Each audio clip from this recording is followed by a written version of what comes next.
Rajiwa katika bunge la Seneti ni waziri wa ulinzi Mheshimiwa Aden Duale. Kama vile unaweza kusikia kengele inakirizwa hapo, manake bado muda kidogo maseneta wanatarajiwa kuanza kumiminika ndani ya bunge la Seneti ili wakae tayari. Katika shughuli nambari 8 tunao mswada. Mswada wenyewe unahusu mgao wa ziada kwa serikali za county. Kwa kimombo tunasema the County Government's Additional Allocation Bill. Na huu ni mswada ambao utakuwa unasomwa kwa mara ya pili. Kumbuka huu mswada ulianza kujadiliwa hapo jana na hivi leo maseneta wataendelea kujadili mswada huo. Shughuli nambari 9 ni hoja. Hoja yenyewe inahusu kutengwa kwa siku ya kutotumia magari kila mwezi na maeneo ambapo magari hayatatumika. Yaani yuko Senator Crystal Asige hapa ambaye anataka siku moja kwa mwezi tusiwe tukitumia magari ya kibinafsi. Tuwe tukitumia tu usafiri wa umma bali sio usafiri wa kibinafsi kwa magari ya kibinafsi. Na hebu tuangalie huyu Senator Crystal Asige anataka namna gani kupitia hii hoja. Senator Asige anasema anaelewa fika kwamba Wakenya wana haki ya kuwa na mazingira safi na yenye afya. Na hii ni kwa mujibu wa kipengee cha 42 cha katiba yetu. Senator Asige pia anasema anaelewa fika kwamba usafiri, yani transportation, ndio mojawapo ya vitu ambavyo vinachangia pakubwa kwa uchafuzi wa mazingira. Hebu fikiria moshi na kelele ambazo hutoka kwa magari kila siku.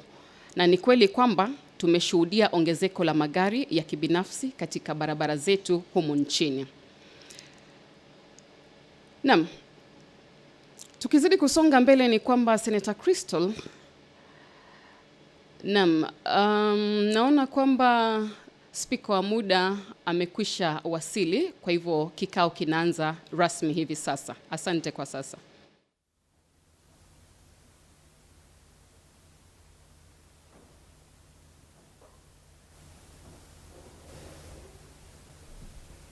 We are praying.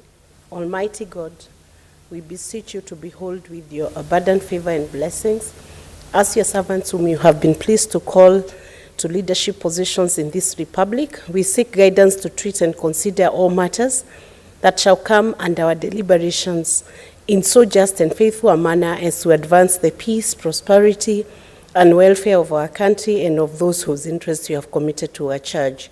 Amen.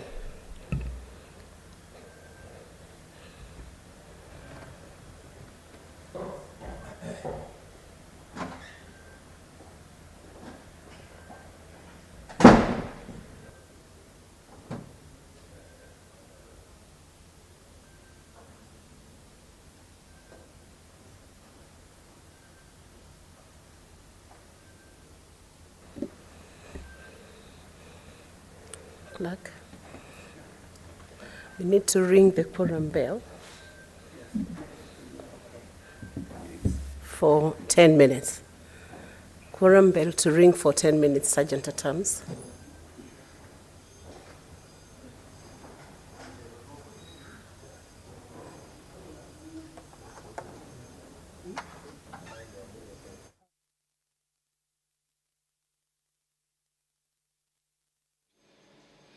Naam, mtazamaji, kama jinsi ambavyo nilikuwa nikikuelezea, spika wa muda amekwisha wasili, kisha imeonekana ni kwamba hatuna akidi katika bunge la Seneti, kwa hivyo spika wa muda ameagiza kengele ikirizwe kwa muda wa dakika 10 hivi ili kuwapa maseneta muda kuingia katika bunge la Seneti. Naam, katika orodha nambari 9 ni hoja.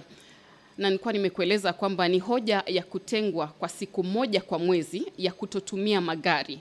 Na sio mjini Nairobi peke yake ama sio kaunti ya Nairobi peke yake, bali ni katika maeneo yote ya miji nchini.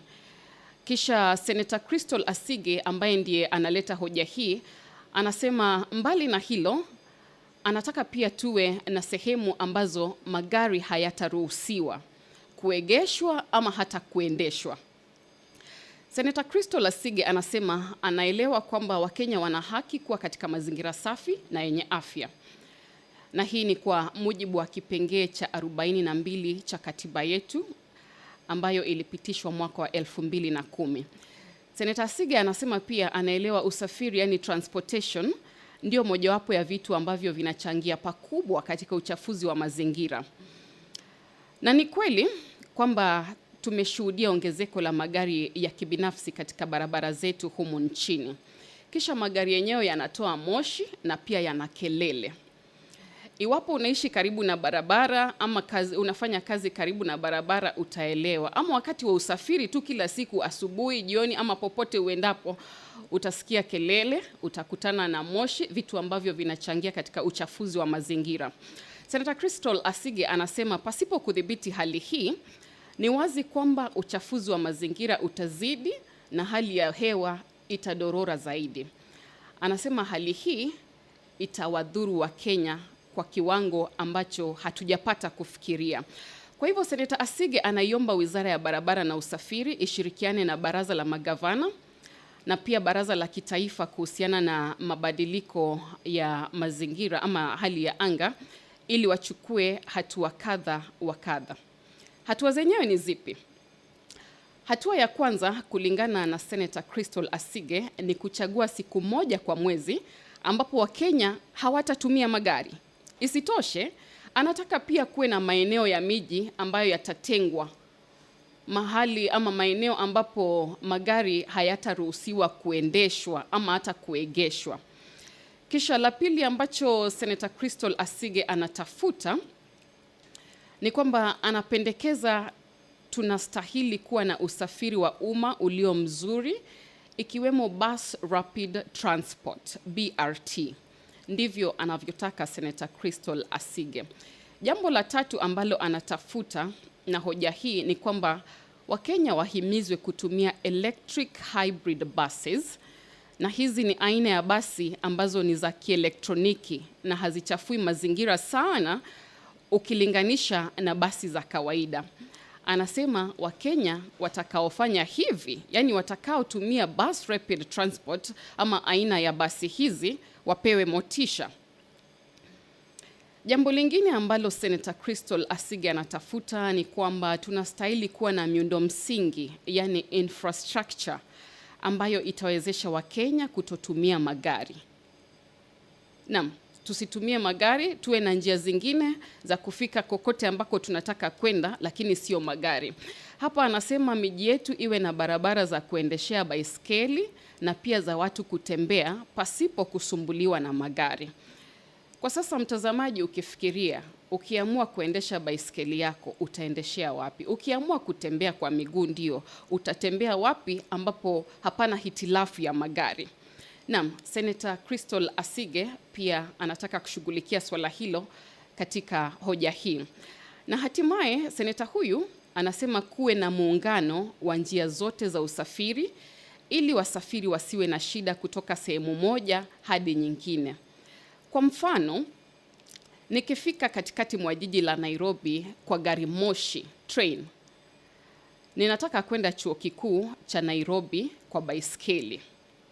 Sasa inakuwaje? Hapo ndipo Senator Crystal Asige anasema tunatakiwa kuwa na interconnectivity ambayo haitasababisha mushkil wa aina yoyote. Na nikitazama hapo naona maseneta kadha wa kadha wamekwisha fika katika bunge la Seneti. Namuona Senator Beatrice Oyomo amekwisha wasili. Namuona Senator Thangwa yuko tayari kabisa. Senator wa Kakamega, Senator Boni Khalwale pia amefika. Kisha nawaona maseneta wengine hapo akiwemo Senator Wakili Sigei, wote kabisa wako tayari. Kumbuka spika amekwisha keti pale. Tunawasubiri maseneta zaidi huku kengele ikizidi kukirizwa. Naam, ipo hoja nyingine hapa ambayo ni shughuli nambari 10. Shughuli yenyewe ni ripoti ya kikao cha 146 cha Umoja wa Mabunge na mikutano husika kikao ambacho kilifanyika Manama, milki ya Bahrain. Nayo hii italetwa na seneta wa Meru, Seneta Kathuri Murungi. Mkutano huu ulifanyika kutoka tarehe 11 hadi tarehe 15 Machi mwaka 2023. Kisha ripoti ya mkutano huo iliandikwa na ikawasilishwa katika bunge la Seneti. Iliwasilishwa tarehe 2 mwezi Mei mwaka huu wa 2023. Naam, ipo hoja nyingine ambayo ni ripoti ya ujumbe wa maseneta uliohudhuria kikao cha 67 cha tume kuhusu hali ya wanawake, yani Commission on the Status of Women. Hiki kilifanyika mjini New York, Marekani, kati ya tarehe 6 na tarehe 7 mwezi Machi mwaka wa 2023. Anaeleta hoja hii si mwingine ila seneta wa Isiolo, Seneta Fatma Dulo. Naam, tukizidi kusonga mbele ni kwamba tutakuwa na sehemu ambapo maseneta watauliza mawaziri maswali. Tunawatarajia mawaziri watatu katika bunge la Seneti asubuhi ya leo. Waziri wa kwanza ambaye anatarajiwa ni waziri wa huduma kwa umma na usawa wa jinsia. Anakwenda kwa jina Mheshimiwa Aisha Jumwa Katana. Mheshimiwa Aisha Jumwa atakumbana na maswali kutoka kwa Senator James Murango, seneta wa Kirinyaga. Naye seneta wa Kirinyaga ana maswali kadha wa kadha kwa huyu waziri. Kufikia hapo naona ni kwamba tumefikisha akidi, kwa hivyo nikupeleke kwa speaker atueleze zaidi. So I'll invite the clerk to call out the order of the day.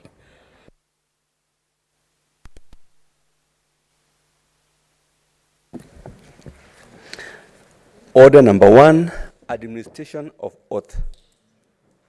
Next order. Order number 2, communication from the chair. There's no communication, so next order. Order number 3, messages. Next order. Order number 4, petitions. Next order. Order number 5, papers. Next order. Order number 6, notices of motion. Next order. Order number 7, questions and statements.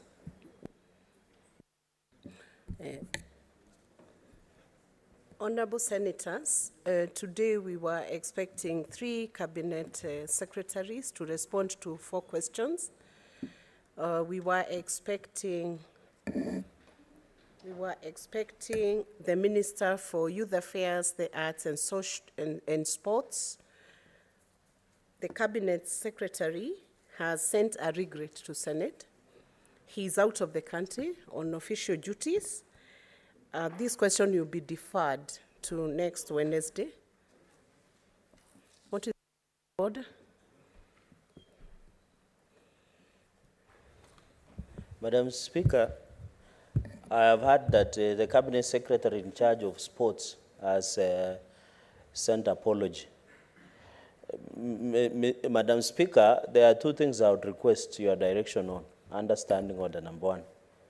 One is there were allegations or there were media frenzy that the CS of sports had written to you and your counterpart in the National Assembly requesting to appear to answer questions specifically to the majority leader of National Assembly, Kimani Ichung'wah, and Senator Samson Cherargei.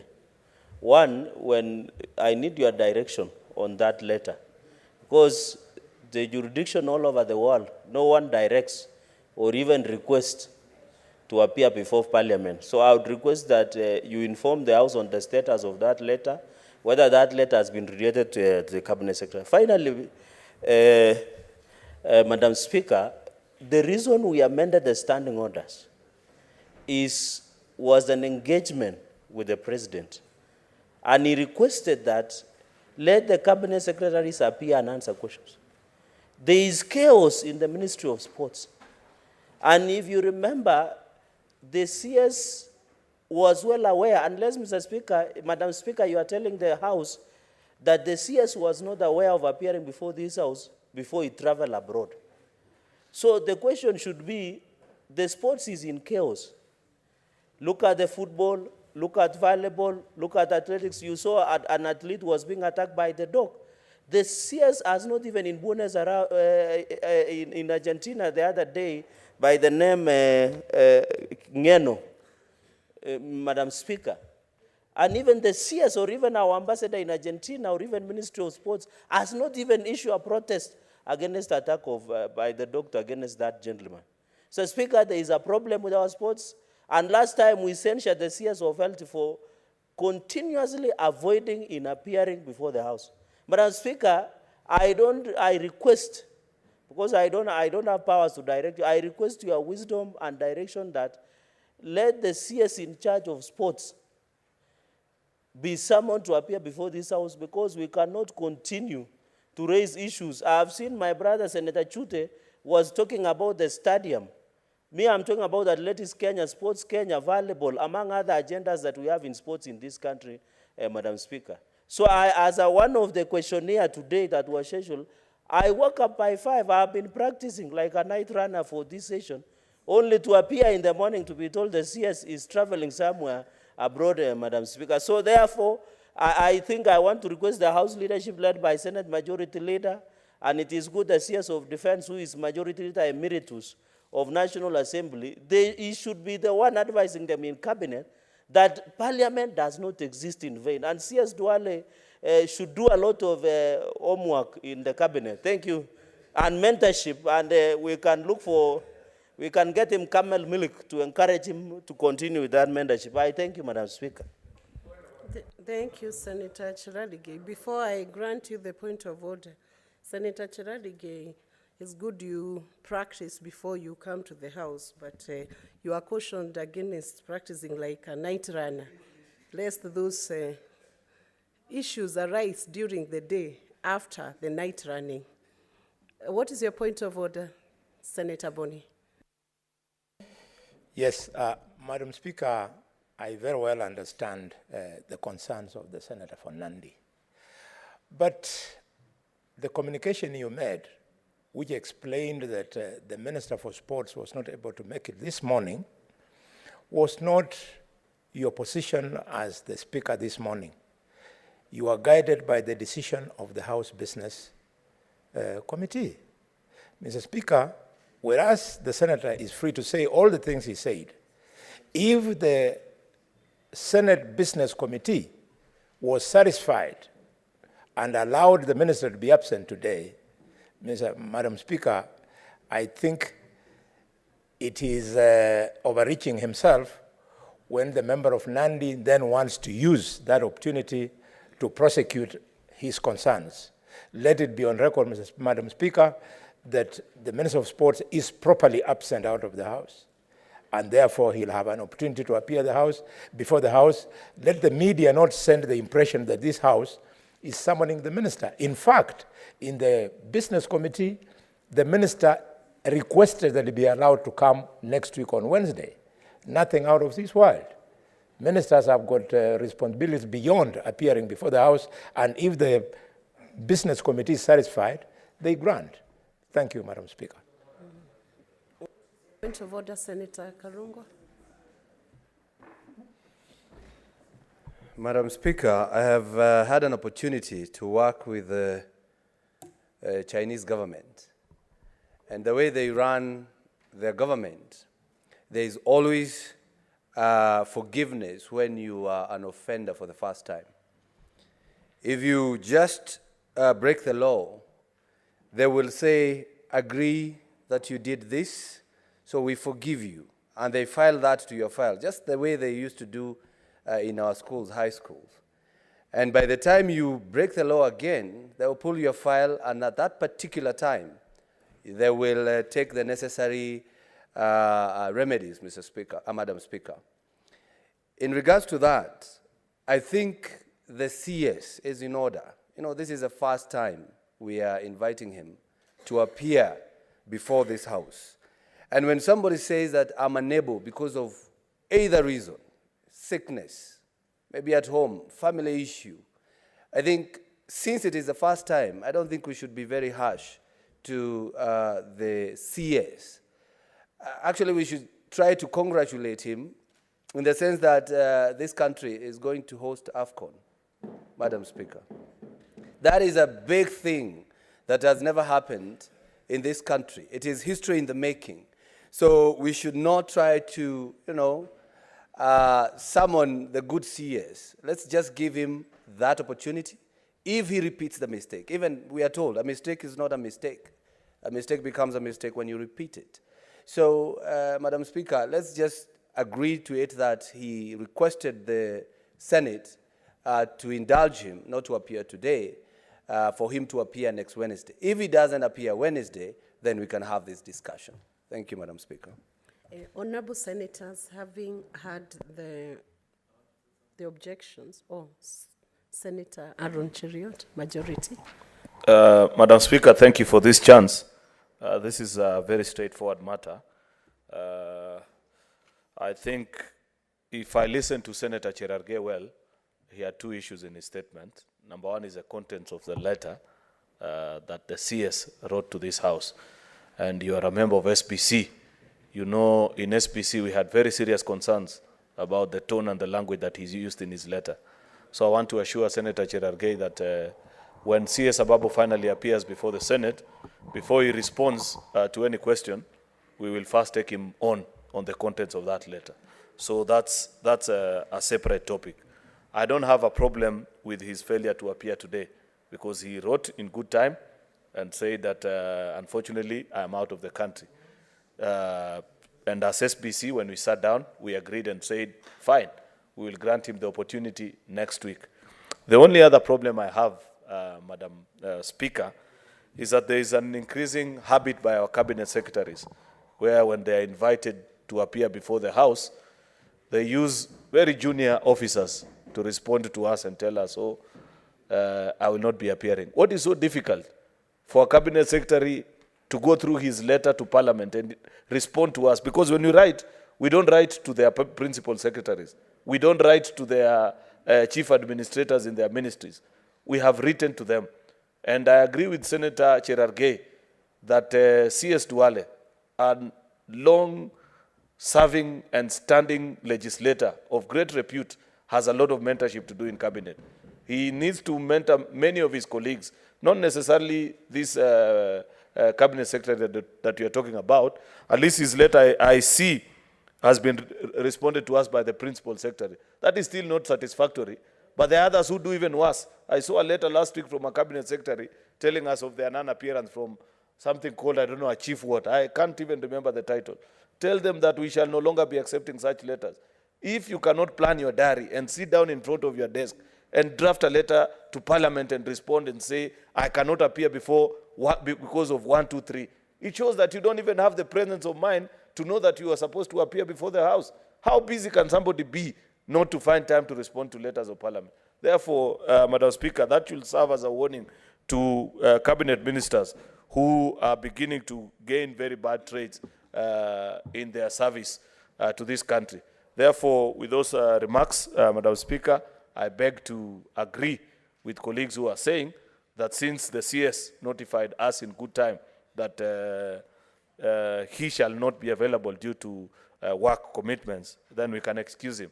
But like Senator Karungo Thangwa says, next week, Wednesday, God willing, we shall be here at 9:30 to see if he will appear. I thank you. Thank you, Honorable Senators. I will only allow maybe one more. Senator Cheptumo. Thank you, Madam Speaker. Madam Speaker, I think what has been raised by members here is really a very important concern.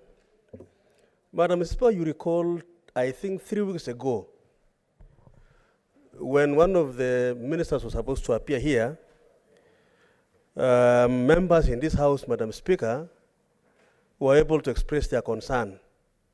And I recall actually we requested the Speaker to issue a communication from this House expressing the concern of members because ministers were failing to appear in this house. Madam Speaker, I want to agree with the other members. It is the head of state himself who actually requested this house to amend the standing orders in the other house so that CSS will be able to appear. Madam Speaker, as much as the House Business Committee of Senate will have the discretion, rightly so, to determine the contents of a letter from the ministers and agree, but I think, Madam Speaker, we should also apply that power selectively, so that, Madam Speaker, in future, it should not be granted easily. I'm happy the majority leader spoke about the contents of the letter. It was convincing, you agreed with it.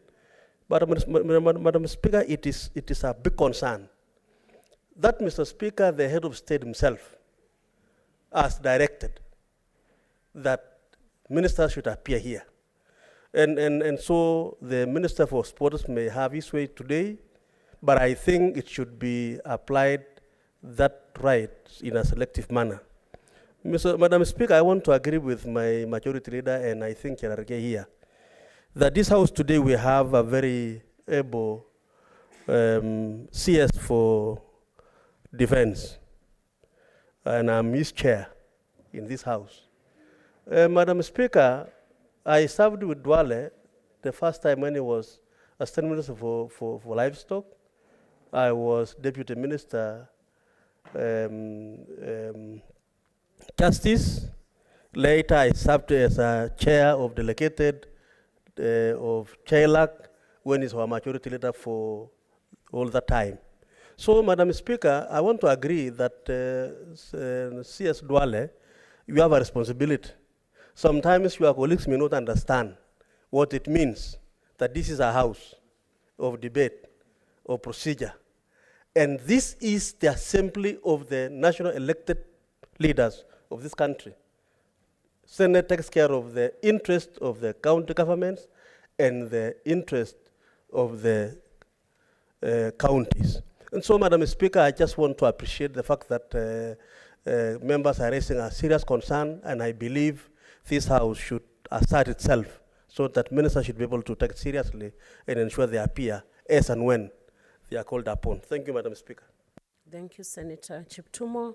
I want to welcome to the House the CS for Defense, who is here today on his first appearance to Senate. Honorable CS Adan Dwale, karibu sana, and you'll be making your presentation in a few minutes after we have had presentations from senators on the pending issues from the CSs who have not appeared for this session today. I will give one final chance to Senator Wakoli Wafula, and then I'll give directions on this matter, and we proceed on. Thank you, Honorable Speaker, for this auspicious opportunity to speak about what my colleague senators have ably articulated. Honorable Speaker, I'm perturbed by the way this discussion is taking course. Our dear Senator, our dear CS for Sports has ably given his reasons why he's not able to appear here. But I'm worried because the way my colleagues are talking about the tone, the texture, the temperature of the response, we are not in a choir festival, Honorable Speaker, to test the tones of letters, Honorable Speaker. We are dealing with the Honorable CS, who leads a ministry and is not a departmental head, is not a captain of volleyball, is not a captain of rugby, is not in charge of golf. He's a CS, Honorable Speaker. And we must give our CS an ample time to prepare and come and give us facts about the ministry that he leads.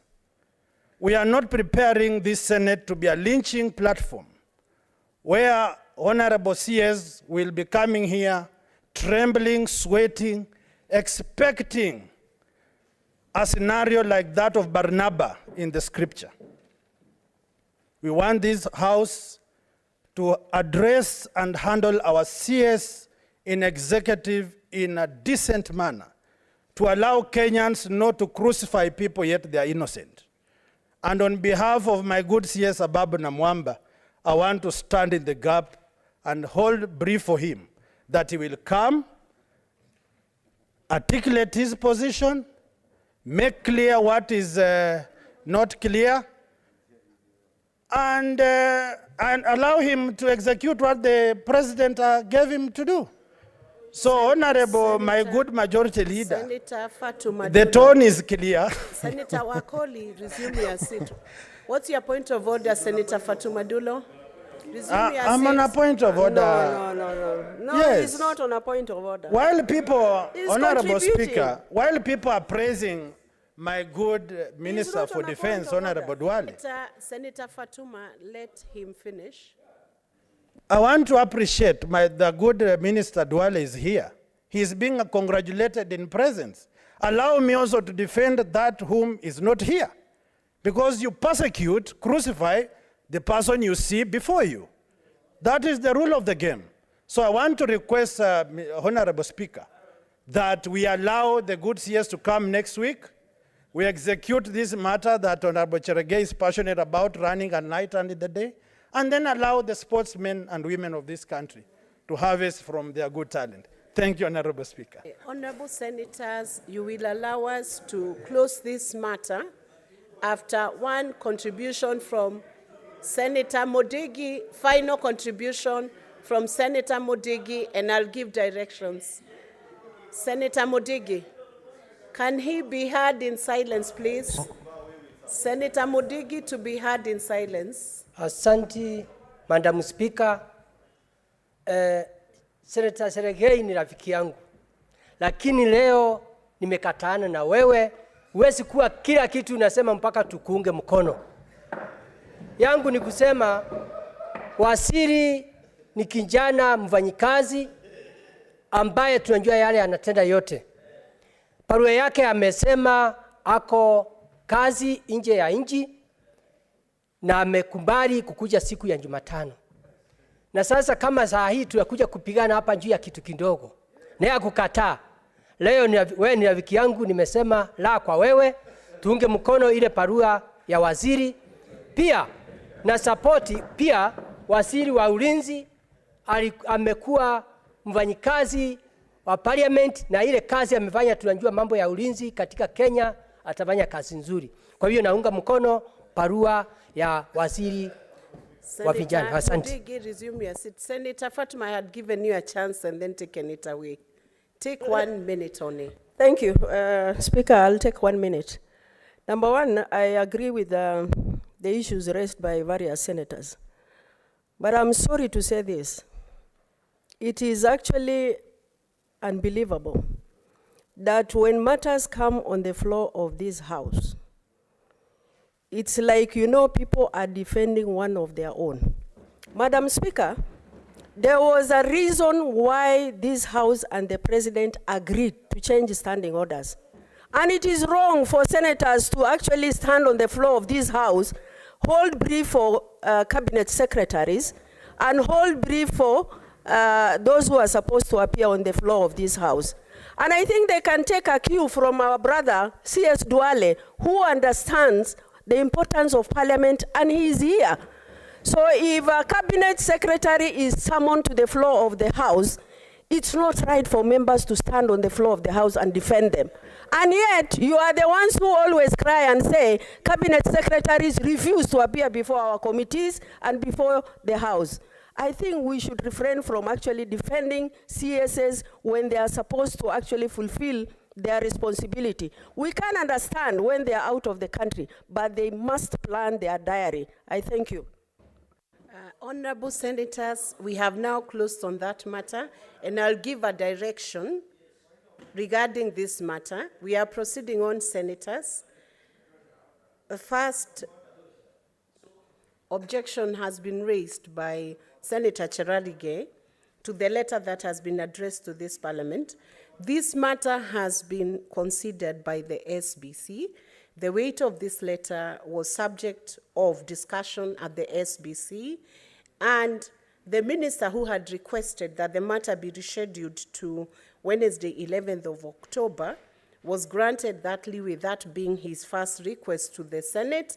However, and notably, Senate addresses the letters to the cabinet secretaries.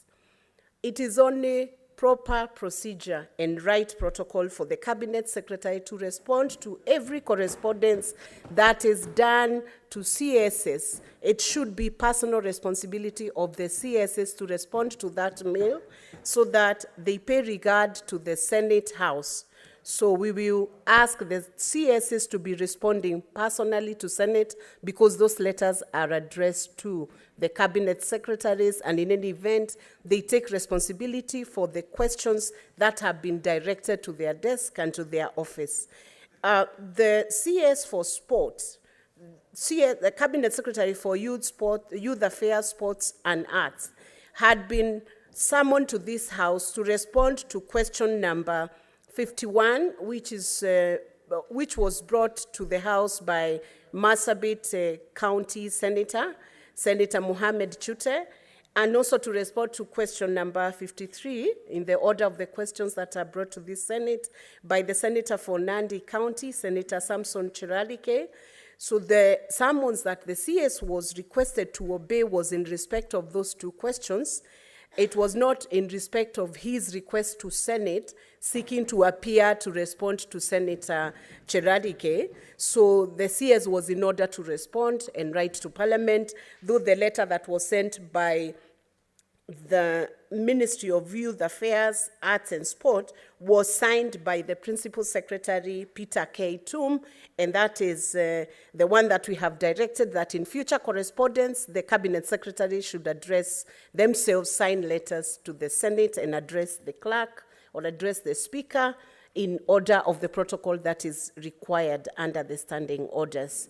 Now, with that, Honorable Senators, I want to also bring forth the communication in respect of another question that was supposed to be presented before the floor of the House, a question raised by Senator James Murango, who unfortunately is equally not here. So I do not know how he was going to prosecute that question. This was raised to the Cabinet Secretary for Public Service, Gender and Affirmative Action, that is CS Honorable Aisha Jumwa, who has sent a letter to the Clerk of Senate requesting to be allowed to have this question rescheduled to another date on account of the fact that she has proceeded on a medical leave from 3rd of October to 14th of October, and she sends her sincere apologies for not being able to appear before the Senate in person. Once again, the letter from her ministry is signed by the Principal Secretary, and the same directions we have given on who should write correspondence in respect to the questions raised by senators should be followed in line with the directions that I have given. Now, Honorable Senators, with that, I believe we can move on to the next question because we have CS who have appeared before the House. The Cabinet Secretary for Defense is in the House, Honorable Adan Duale. We are grateful that you have made time to come to the House, and I will now call upon Senator Chute to prosecute the question to the Cabinet Secretary for Defense. Thank you very much, Madam Speaker. Madam Speaker, let me take this opportunity to congratulate our CS for coming here today, and also thank him for the service he has given to this country, as both as a legislature and also a CS. I'll say thank you very much, Bwana CS. Madam Speaker, I have 3 questions. Starting with number 1, could the Cabinet Secretary state the number of security personnel who have been injured or have lost their lives while serving in Somalia as part of Africa Union mission to Somalia, and also highlight the government's policies regarding compensation, support, and welfare packages for the families of the security personnel. Question B, what benefits and strategic advantages has Kenya accrued from her participation in AMISOM? Question C, are there plans for the withdrawal of Kenya troops from AMISOM, and if so, could the Cabinet Secretary indicate the timeline for such withdrawal? Thank you, Madam Speaker. Thank you, Senator Chote. I will now invite CS Adan Dwale to come and prosecute. We have received your response, and maybe just by way of guide, we have already received the response you have sent to Parliament, and we would ask you to just go through it, not word for word, but you can give the explanation to all those questions, and maybe senators will have other questions that they need you to clarify issues that may not be clear from the response that you give. Thank you, Madam Speaker. Madam Speaker, before I answer, I want to thank the Third Senate today, who have given me an opportunity to respond to questions raised by the people's representative. And Madam Chair, Madam Speaker, I have a lot of respect for the Houses of Parliament, and I have a lot of respect for the people who are elected by leaders who are elected by the people of Kenya to represent them. And at any given time, I will always submit myself to the committees of Parliament, both houses, and to the plenary. That is a commitment I have made, and in the last 1 year, I have not missed. I am sure the chair of the Defense Committee of this House will testify. And I'll pass the message to Cabinet. I have done it before, and I will pass the message that I think the two important organs that CSS must comply with, in my opinion, as a former legislature, is Cabinet meeting and summons to the House. I think the only excuse is where a summon coincides with a Cabinet meeting, then the House has always historically agreed. Madam Chair, I am before this House to answer to question number 55, A, B, and C.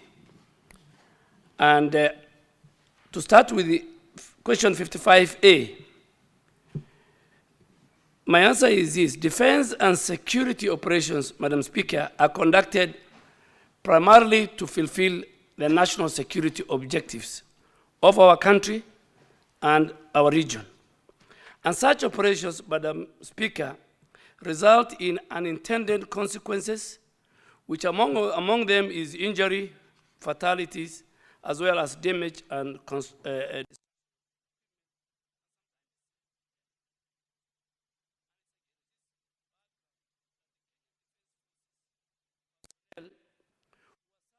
under ATMIS now and previously under AMISOM have either been injured or paid the ultimate price while they are executing their mandate of, number one, securing the Republic of Kenya and its citizens, and number two, participating in regional security and stability.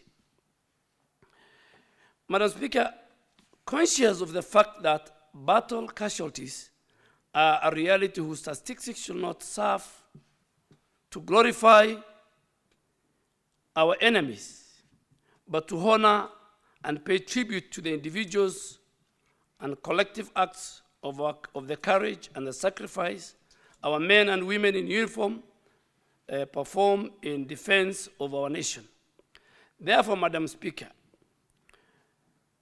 I request for your indulgence that I avoid tabling or giving statistics on those injuries and casualties to be made public. And our biggest worry is that this will be used as a propaganda tool by our enemies and more so by the various forms of terror and terrorists in our region and in our country. Number two, Madam Speaker, of course, when we complete our mission, when the history of our country and that of KDF contribution in the stabilization of the region and more so in Somalia is written, then it will be very visible and invisible outcomes that bring the light, the really value of the sacrifices made by Kenyans in pursuit of regional peace and security. And Madam Speaker, I am sure the committee of this House and even this House, in their oversight role of Kenyan Defense Forces, when they visit our camps, they will have an opportunity to see plaques, memorial parks with the names of those who lost their life in the line of duty, the honor they are given, not only in the mission in Somalia, but in other missions since KDF was formed. So that is a preserve of our basis, is a preserve of what the KDF Act and what the National Security Act within our Constitution subscribes. So in a nutshell, Madam Speaker, KDF and Kenyans have over the years suffered casualties, including loss of life, both before and after KDF integration into the African Union mission in Somalia, now the African Union Transmission Mission in Somalia, ATMIS. While the exact number of injuries and fatalities cannot be publicly disclosed due to security consideration, we assure the House that every incident is properly documented and families promptly informed. Number two, regarding compensation, Madam Speaker, the support and the welfare for the afflicted service personnel and their survivors. The government, through Kenya Defense Forces, is fully committed to ensure that both the injured personnel and their families who lose their loved ones are well taken care of. And the following are the various forms that are documented which can be found as a support policy and system in place to help the families who lose their loved ones or who are injured. Number one, we have a very robust compensation policy within KDF. And families who have lost their loved ones are entitled to compensation package that includes financial support, which is promptly disbursed within a week, within 2 weeks. And in this regard, Madam Speaker, Section 245, subsection 10 of the KDF Act, which Parliament in its wisdom enacted it in 2012, obligates the government and more so the Ministry of Defense and Kenya Defense Forces to compensate members of the Kenya Defense Forces who lose their lives or suffer disabilities while undertaking military duties or training. Therefore, the Defense Council in 2018 promulgated a policy framework through 2 Defense Forces standing instructions to prescribe both the general welfare structures and programs for service personnel and their dependents. That is that standing instructions number 1 of 2018. Number 2, there is a facilitative support to families, and pursuant to this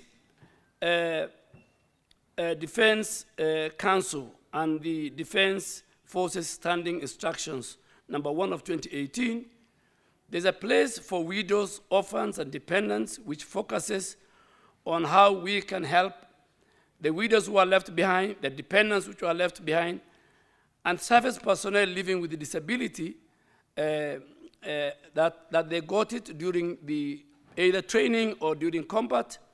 And this document provides a comprehensive policy framework that guides Kenya Defence Forces services and commanders on their responsibility in supporting the affected individuals. So it binds the KDF, it binds our commanders on their core responsibility to support the affected individuals and their families. Above all, we have a counseling and psychological support that we give. KDF offers comprehensive counseling and psychological support services to assist service personnel and families to cope with loss and grief. Additionally, KDF has established, Madam Speaker, a very comprehensive network of welfare centers, which are managed by trained social workers and counselors. Such centers, Madam Speaker, one of the best in the region, a wellness center, and if the committee and this house can visit, is one that we have at the Langata Barracks on your way to Ngong and Karen.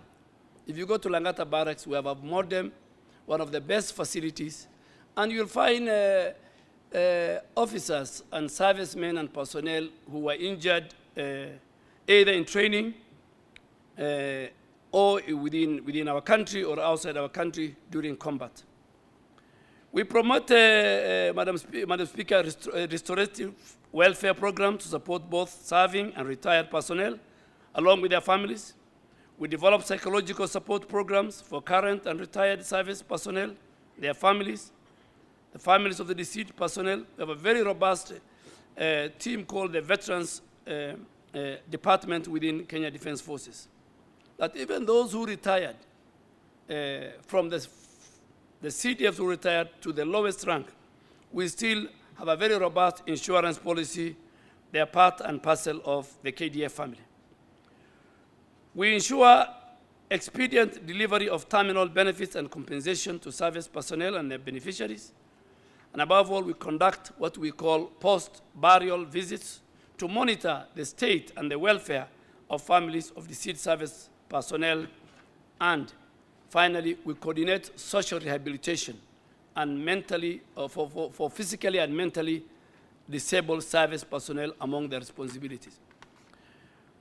Madam Speaker, our policies are continuously reviewed, they are updated to address any emerging needs to the families, and we ensure families receive the much needed support and care from internally grieved nation. The second question, Madam Speaker, was what benefits and strategic advantage has Kenya accrued from her participation in AMISOM? And I think now AMISOM is moribund, so we just talk of what has Kenya achieved or accrued from our participation in ATMIS. Article 241, some Article 1 of the Constitution of Kenya 2010, Madam Speaker, establishes the Kenya Defence Forces with a subtitle 3, delineating the mandates as a defense force and the protection of the sovereignty and territorial integrity of the Republic of Kenya, but as well as protecting the citizens against land, air, and sea-based threats. And these are matters of paramount national security interests for the Ministry of Defense and the Kenya government. Therefore, Madam Speaker, our involvement in AMISOM and now ATMIS has been twofold. One is our commitment to national security. And if you look at the history, the journey, how we ended up in Somalia, primarily first why we ended up in Somalia was because our national security interest was threatened by Al-Shabaab and by other terror groups who have found heaven, who have found base within Somalia and the Horn of Africa. Therefore, our involvement now under ATMIS was primarily to protect our national security interests. And number two, we have a cardinal and moral responsibility to participate in regional peace, security, and stability. Madam Speaker, Kenya is an anchor state. Kenya is first among equals in this region. And we have a moral duty, we have a security duty, and we have an economic duty to protect even our economic interest, to participate and be a leader in the maintenance of regional peace, security, and stability. And to this end, a number of benefits and strategic advantage, both for Kenya and the broader Horn of Africa region, are highlighted and are the main reasons why we are there. Number one, we are primarily in Somalia to combat al-Shabaab terror groups in order to stabilize Somalia and by extension to make sure our region is safe and secure. We have contributed to the reduction of terrorism infrastructure within our borders and in the region. But Speaker, the Kenya Defense Forces are part of our Africa Union and UN Security Council initiative in Somalia. The troop contributing countries, Madam Speaker, are Kenya, Uganda, Ethiopia, Burundi, and Djibouti. And out of these 5 countries, Madam Speaker, it's only Ethiopia and Kenya who share a border with Somalia.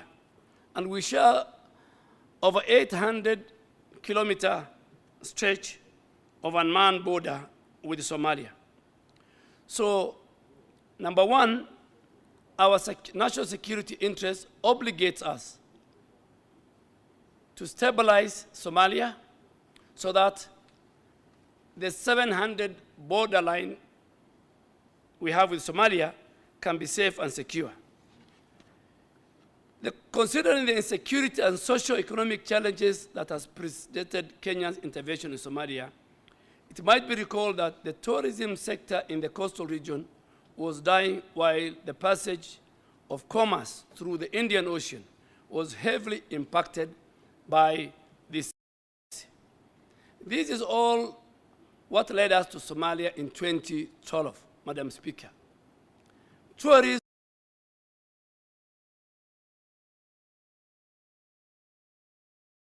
the incident that happened in Lamu. The port of Mombasa as a gateway to East Africa and a port that serves a number of countries. The ships that were docking in that region, the whole of the Western Indian Ocean, Madam Speaker, was affected by the Somali sea piracy that was going on.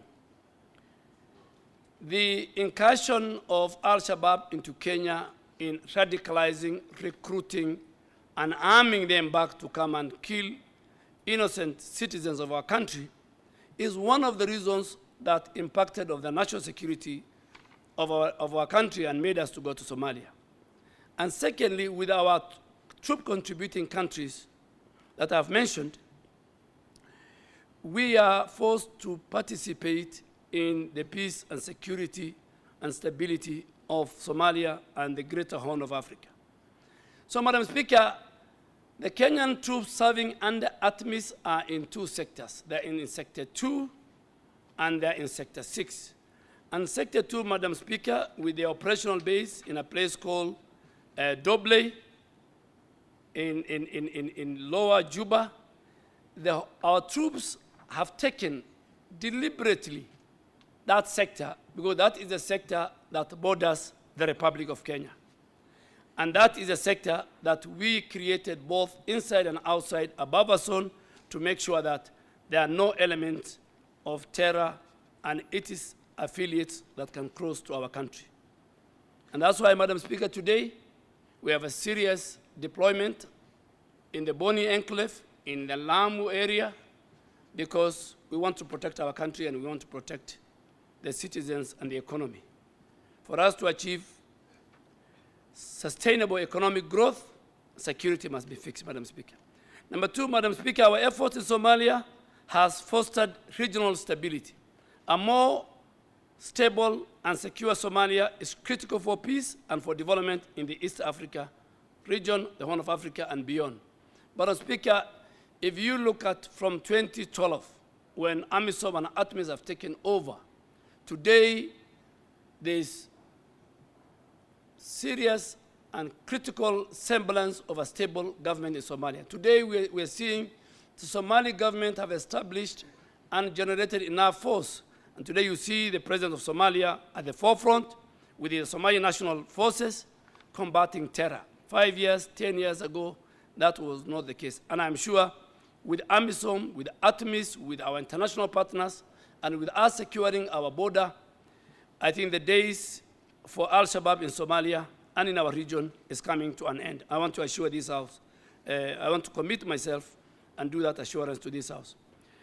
Madam Speaker, involvement in the Somali peace efforts have facilitated the delivery of humanitarian aid, hence alleviating the plight of thousands of Somalis, enabled many refugees and internally displaced people to return to their homes. Above all, there have been progress in the restoration of state institutions in Somalia. Madam Speaker, key UN agencies use our ports and they supply humanitarian assistance to Somalia. And one of the achievements of ATMIS and also Kenya Defense Forces was to open up the main supply routes, was to make sure that civilians, affected civilians within the Somali nation access the UN and humanitarian assistance free of disruption by the terror group. On the diplomatic front, Madam Speaker, our participation has strengthened, has created a very strong diplomatic ties with our colleagues, the troop contributing countries, and Somalia and all the other international partners for the first time. Madam Speaker, of course, KDF, by being part of a multinational force, and we did this in many, many countries, from Kosovo to Yugoslavia to Namibia to Rwanda to Somalia now. Our police are going to Haiti. This gives us more experience, more understanding, and create a better training and doctrine for our forces. Fostering peace and stability in Somalia, we are also contributing to the achievement of the regional and global development goals, including the African Union Agenda 2063, which aims to silence guns, a major challenge in the Horn of Africa, and the attainment of the Sustainable Development Goals. Madam Chair, the last question was, are there plans for withdrawal of Kenyan troops from ATMIS? And if so, could the CS indicate the timeline? Madam Speaker, the decision, let me first make it, there are no Kenyan Defense Forces in Somalia. There are Kenyan Defense Forces serving under ATMIS through the African Union Peace and Security Council and with the approval of the United Nations Security Council. So the decision for Kenyan troops to exit from Somalia depends on several factors, including the progress of ATMIS mandate and the prevailing security and political conditions in Somalia. Our commitment, Madam Speaker, has always been towards the realization of peace, stability, and sustainable development in Somalia and in the whole region for the benefit of Kenya and the region. Madam Speaker, the ATMIS mandate is guided by African Union because I said Kenya Defense Forces, they serve under ATMIS. So this mandate is guided by two arms, the African Union and the United Nations Security Council resolutions, focusing with the primary objective of reducing the threat posed by Al-Shabaab and other armed groups, enabling the handing over of security responsibilities to the Somali security forces, and assisting them in creating a secure environment for the political process in Somalia at all levels to make meaningful achievement. But in the meantime, Madam Speaker, I want to report that under the guidance of the United Nations Security Council, currently there is an ongoing ATMIS drawdown strategy, which aims to gradually transfer security responsibilities to the Somali security forces under what is known as the Somalia Transition Plan. Kenya, alongside our other contributing partners and international colleagues, is actively, Madam Speaker, engaged in Somali security forces capacity building to ensure that there is a smooth transition. So already there is a phase out or a drawdown of troops beginning April last year, and that drawdown will end in December of 2024. The last troops are supposed to leave Somalia in 2024 as per the African Union and United Nations Security Council resolution and plan. Already phase one of the drawdown has been completed, where a total of 2,000 ATMIS forces have exited. And these 2,400 are from Kenya, 400 are from Uganda, 400 are from Ethiopia, 400 are from 600 are from Burundi, and 200, I think 150 is also from Djibouti, who are mainly in one of the sectors. So already 2,000 have exited, with Kenya drawing down 400, and this was completed in the month of June of this year. And what we did, Madam Speaker, for House to know, we were very strategic on which FOB to close, because we wanted to make sure that when we exit from that FOB, we didn't want Al-Shabaab to take that FOB the next. So we exited from an FOB, is 400 men and women, from an FOB which is across the border on the Wajir-Somalia border, and which, in our opinion, was about 7-kilometer distance from our base inside Kenya in Wajir. And I want to report today that 24/7 we monitor that FOB that we have closed as part of the drawdown to make sure Al-Shabaab do not occupy. We have told the Somalian security forces to occupy, but our interest is to make sure Al-Shabaab can never be our neighbors within 7 kilometers. Subsequently, Madam Speaker, phase 2 of the drawdown of the ATMIS forces, which KDF is part, was initially again planned for 30th of September of this year. And we are ready. We are supposed to withdraw 600 ourselves as KDF. However, this has been technically paused awaiting the AU and the UN decision on a request made by the Somali federal government for a 3-month extension. And this extension is because currently the Somali government and Somali security forces have been engaging in a serious war with Al-Shabaab in the central part of Somalia. And the Somali government have asked for a pause, that as we deal with these terrorists ourselves and our partners, let us pause.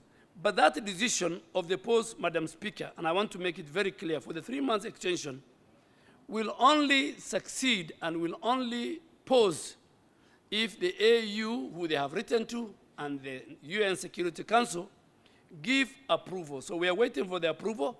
We support the decision of the Somali federal government, but that decision, Madam Speaker, to pause it lies with those two organs, the AU, Peace and Security Council, and the UN Security Council. And this, I think, is being considered. But notwithstanding, we, the troop contributing countries, are prepared to draw down the 3,000 troops, of which Kenya will draw down, Madam Speaker, I'm sorry, not 600, will draw down around 754. 600 are our troops, but we have still other officers in different categories in the police who are serving under ATMIS. So if you add all of them, the number will be 754 Kenyan troops. Finally, Madam Speaker, phase 3 will commence on 1st of October 2023 through to June 2024, where a total of 4,000 troops will be drawn down. 4,000 Kenya Defense Forces troops will be drawn down. Phase 4 of the drawdown signifies the final exit and will take place 1st of July 2024 to 31st of December 2024. During this phase, all the remaining ATMIS troops, KDF ATMIS troops, and other troop contributing countries will exit Somalia as this plan. If there will be a change, Madam Speaker, because of several factors, then that decision does not lie with the government of Kenya, doesn't lie with anybody else. It lies with the AU Peace and Security Commission and lies with the UN Security Council. Madam Speaker, while we remain committed to fulfilling our obligation under ATMIS, any decision on the exit of Kenyan troops from Somalia will be made in consultation with the ATMIS partners, the African Union, and the United Nations, the federal government of Somalia, and more importantly, and this is Madam Speaker, the important thing, with the due consideration for the Kenya national interest. Our exit from Somalia, Madam Speaker, and let me make it very clear to the House, we went there to protect our national security interests. Our exit will again depend on the interests, the national security interests of our country. Post-ATMIS withdrawal or post-ATMIS exit is critical, that discussion is critical for Kenya Defense Forces, for the government of President William Ruto, that if we feel now we have enough troops at the border, both the Kenya Defense Forces and other security agents, our many sectors, including our intelligence, are working around the corner, but we will discuss, we will analyze the post-ATMIS drawdown and withdrawal, having in mind the national security interest of our country. Madam Speaker, as I conclude, the Minister of Defense assures this House that any decision made for KDF to exit from Somalia should be in the best interest of the Republic of Kenya in as far as our national security interest is concerned. Madam Speaker, that is what I have for this House. I am ready to engage the representative of the people in more other supplementary questions. Thank you. Thank you, Honorable Cabinet Secretary, for that response. Honorable Senators, we have come to the conclusion of that official response, the formal response that has been done to Senate. We will now proceed on with the supplementary questions. And I'll first invite Senator Chute. Do you want to prosecute your two questions now? Or do you want to prosecute one now and the second one after all the senators? Thank you, Madam Speaker. I will ask my first question now and the other one at the last of this session. Madam Speaker, let me first of all thank the CS for a comprehensive answer and well thought of. And Madam Speaker, the CS said we are sharing border with Somalia. The two countries are sharing borders with Somalia. One is Kenya, the other one is Ethiopia. Madam Speaker, we don't have Ethiopian Defense Force or army inside Somalia because they were very clever. It is very expensive for a neighboring country to go into Somalia because the borders we are sharing, the border we are sharing, the communities who live there are same communities, relatives, friends. And I would want to ask the CS, because he also comes from the same community, isn't it a good advice for Kenya to withdraw? I'm not talking about ATMIS. I'm talking about our Kenyan Defense Forces. Isn't it prudent for our defense forces to be guarding our border rather than being in Somalia? Because being in Somalia is creating problems for us, Madam Speaker. And as we speak, Mogadishu today is safer than places like Northeastern, Mandera, Garissa, Wajir, even Tana River.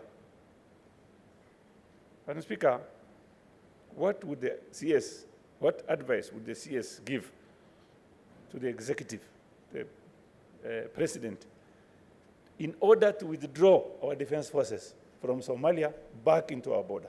Thank you very much, Madam Speaker.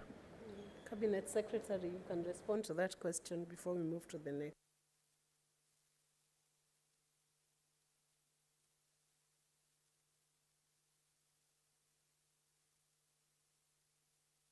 Nico team, clerk. To correct this notion that Garissa, Lamu, Tana River, compared to Mogadishu, Mogadishu is safe. That statement is not true.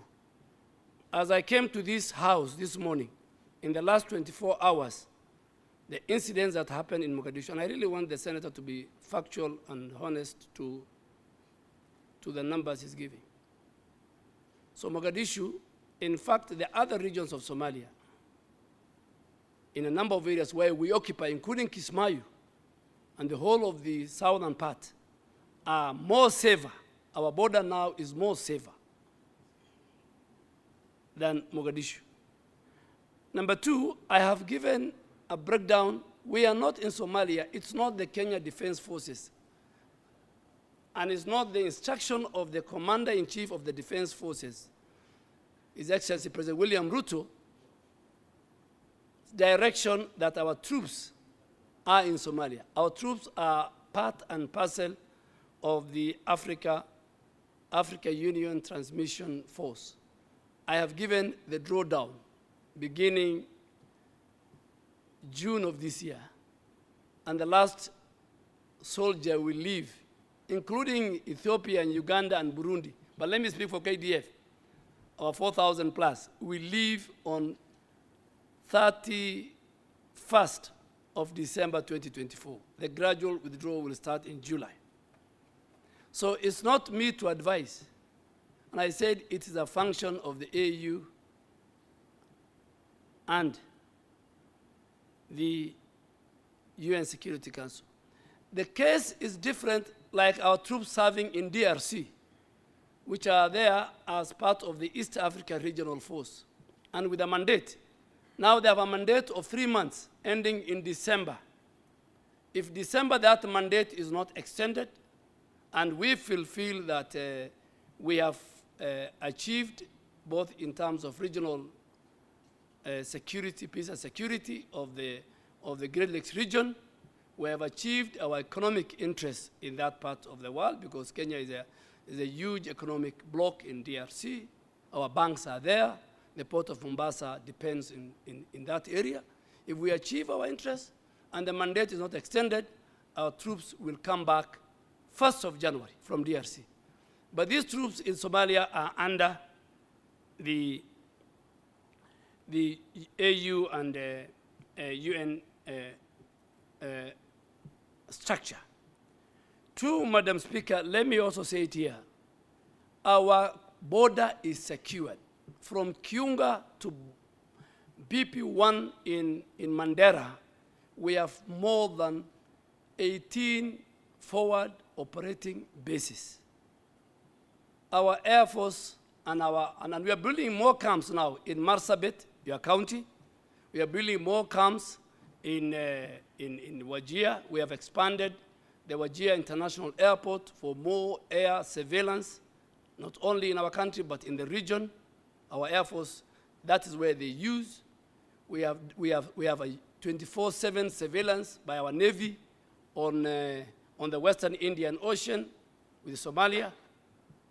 No ship carrying anything can enter, particularly the area we man, the sector that we man. And we man the sector, both the sea and the land and the air, that borders our country. The other sectors are manned by our colleague troop contributing countries. So, Madam Speaker, our exit I have given plan. And above all, we are also looking at, as we exit, how is the fourth generation, how is the capacity of the Somali security forces being built, which is better than maybe 15 or 20 years ago, Madam Speaker. Thank you, CS. Senator Samson Chalalike.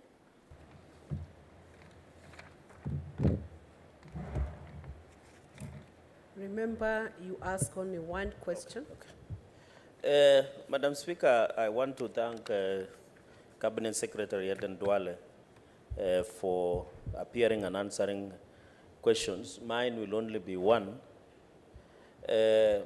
Just in addition, to ask the CS Eden Duale, Kenyan troops that are participating in United Nations /AU missions across the world, either wet or through dry lease, because he has indicated, sorry, whether the lease it is or whether dry or wet lease, Madam Speaker, is how much money has been reimbursed by United Nations African Union to Kenya over the last 5 years. Madam Speaker, to answer that, including I've heard him mention about the United Nations Approval Security Council or participation of our ever courageous police officers in Haiti, whether Kenya Defense Forces will be part of it. I thank you, Madam Speaker, for that allowance. CS Aden Duale.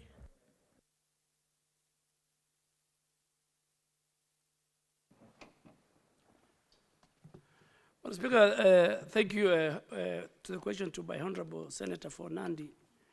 Yes, Kenya has participated in peacekeeping missions since time immemorial. And Madam Speaker, it's very sad. At one time, we were country number 4 in peacekeeping mission. Over the years, we are now at number 41. And that's why we have made a deliberate attempt, particularly under this administration, to make sure that we regain our position and do better. Because Rwanda, which was behind us, now is number 3, I think, in peacekeeping mission. So, and I really want to thank Parliament for the passage of the Peace Fund. The passage of the Peace Fund was very, very critical. It was passed 3 months ago, and now we are putting the implementation structure. How much we have received from ATMIS the last 5 years in terms of reimbursement? Roughly, we receive about 500 million every year. So in 5 years, it's like 2.5 billion Kenya shillings that we have received in the last 5 years. And this is part of why we brought the Peace Fund, so that the Peace Fund, unlike now, the money goes to the National Treasury. It doesn't come to the Ministry of Defense. But now we have made a deliberate attempt, passed through the cabinet. We want the Peace Fund to be domiciled at the Ministry of Defense. So that money, we will use it to modernize and to buy more equipment for our security forces without putting more pressure on the exchequer. Madam Speaker, thank you. I believe you are satisfied by that response. Senator Boni Halwale. Thank you, Madam Chair. Madam Chair, allow me to congratulate the minister. He's one of the ministers who takes our calls and who calls us. Thank you, Minister. Minister, before I ask you my question, allow me to invite you to the provisions of Article 35 of the Constitution, specifically Article 1A, which gives every Kenyan the right of access to information in the custody of the government. Can you please balance this with our age-old tradition in Parliament, where you are free to ask the Speaker to allow you to table that information in camera? I want to invite you. Having done so, allow me to ask you my question. Haiti is 12,119 kilometers away. It takes 13 hours of flying to reach Haiti, and the cheapest flight, Minister, is 220,700 shillings. You have justified our presence in regional missions by attributing it for the need for us to be part of securing peace, security, and stability of our regions. Given the statistics I've given you on how far away Haiti is, could you tell us what are the benefits and what are the intended consequences the governments hopes to achieve by taking our troops to Haiti? Cabinet Secretary. Madam Speaker, the last question, I think, with a lot of respect to my colleague, when I came to Parliament, I found him in this same chamber. There used to be a library next door. I don't know whether it's still there. Many, many years. I want to refer him the last question to the Minister of Interior. So please take time, invite Professor Kindiki, give him the statistics of the distance and how many flights go there and the hours. That is above it's not my domain, so I'll refer that to Professor Kindiki. And I'm sure the House has the powers using the standing orders to invite him, even this afternoon. Yes, the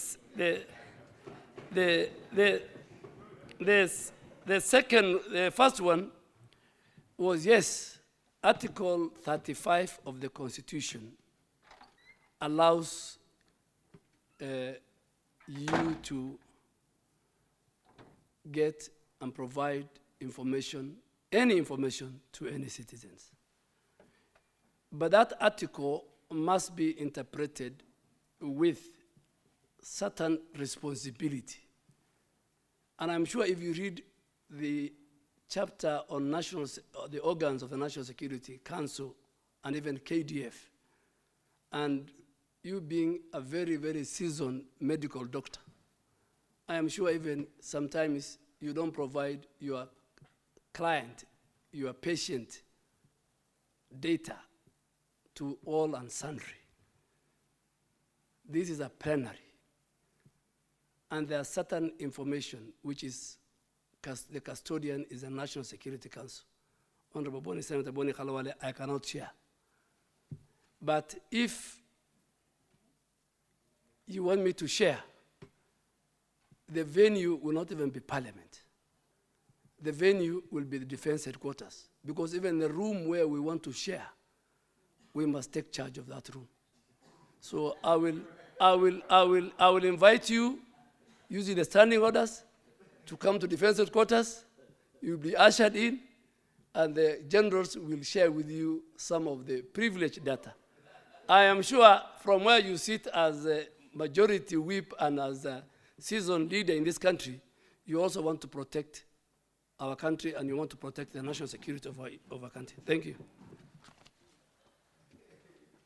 It is apparent that the responses being in the domain of security sector are unique and have different perspectives, Senator Boni Khalwale.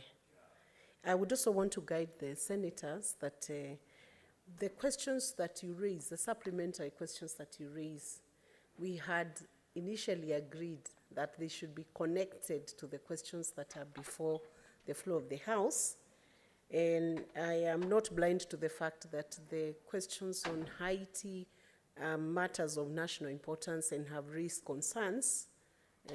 Nonetheless, Senator Boni, you are guided to raise that question with the relevant ministry and give the statistics you have given very effectively this morning. Thank you. Senator Bogwa Mongai George. Thank you, Madam Speaker. And allow me also to congratulate the able CS for being a towering figure in the stability of our country.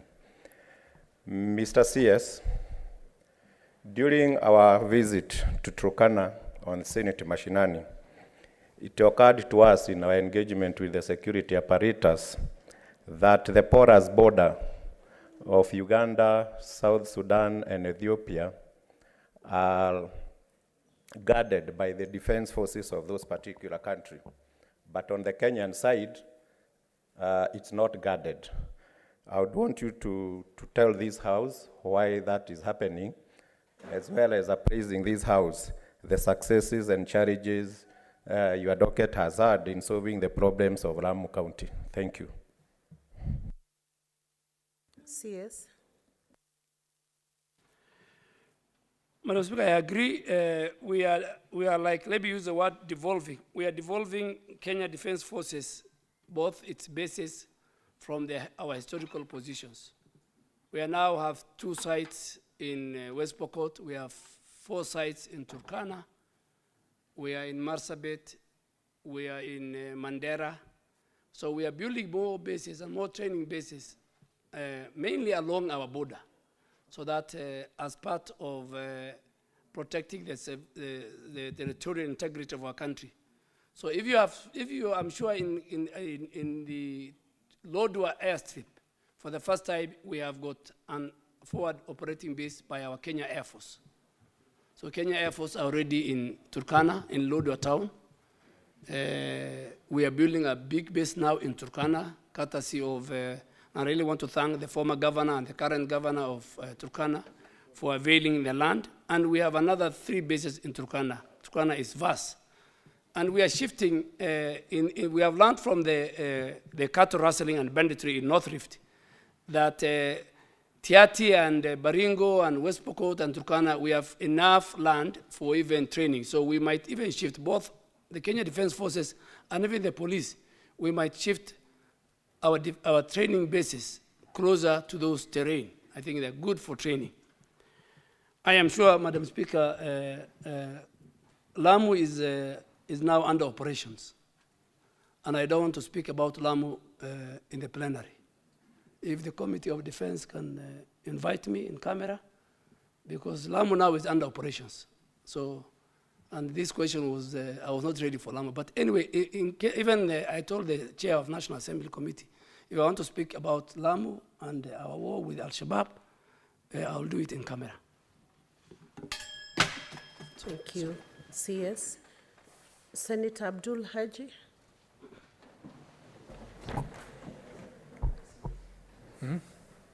Thank you, Madam Speaker. Madam Speaker, before going straight to the question, I would like first of all to commend and congratulate the Cabinet Secretary of Defense for good work that he's done since his appointment. And I'm not only saying this because he comes from Garissa County and I happen to be senator, but it is very obvious that he's been doing a good job at the ministry, a very sensitive ministry at that. I also want to appreciate the answer that he has given the House, a very detailed answer.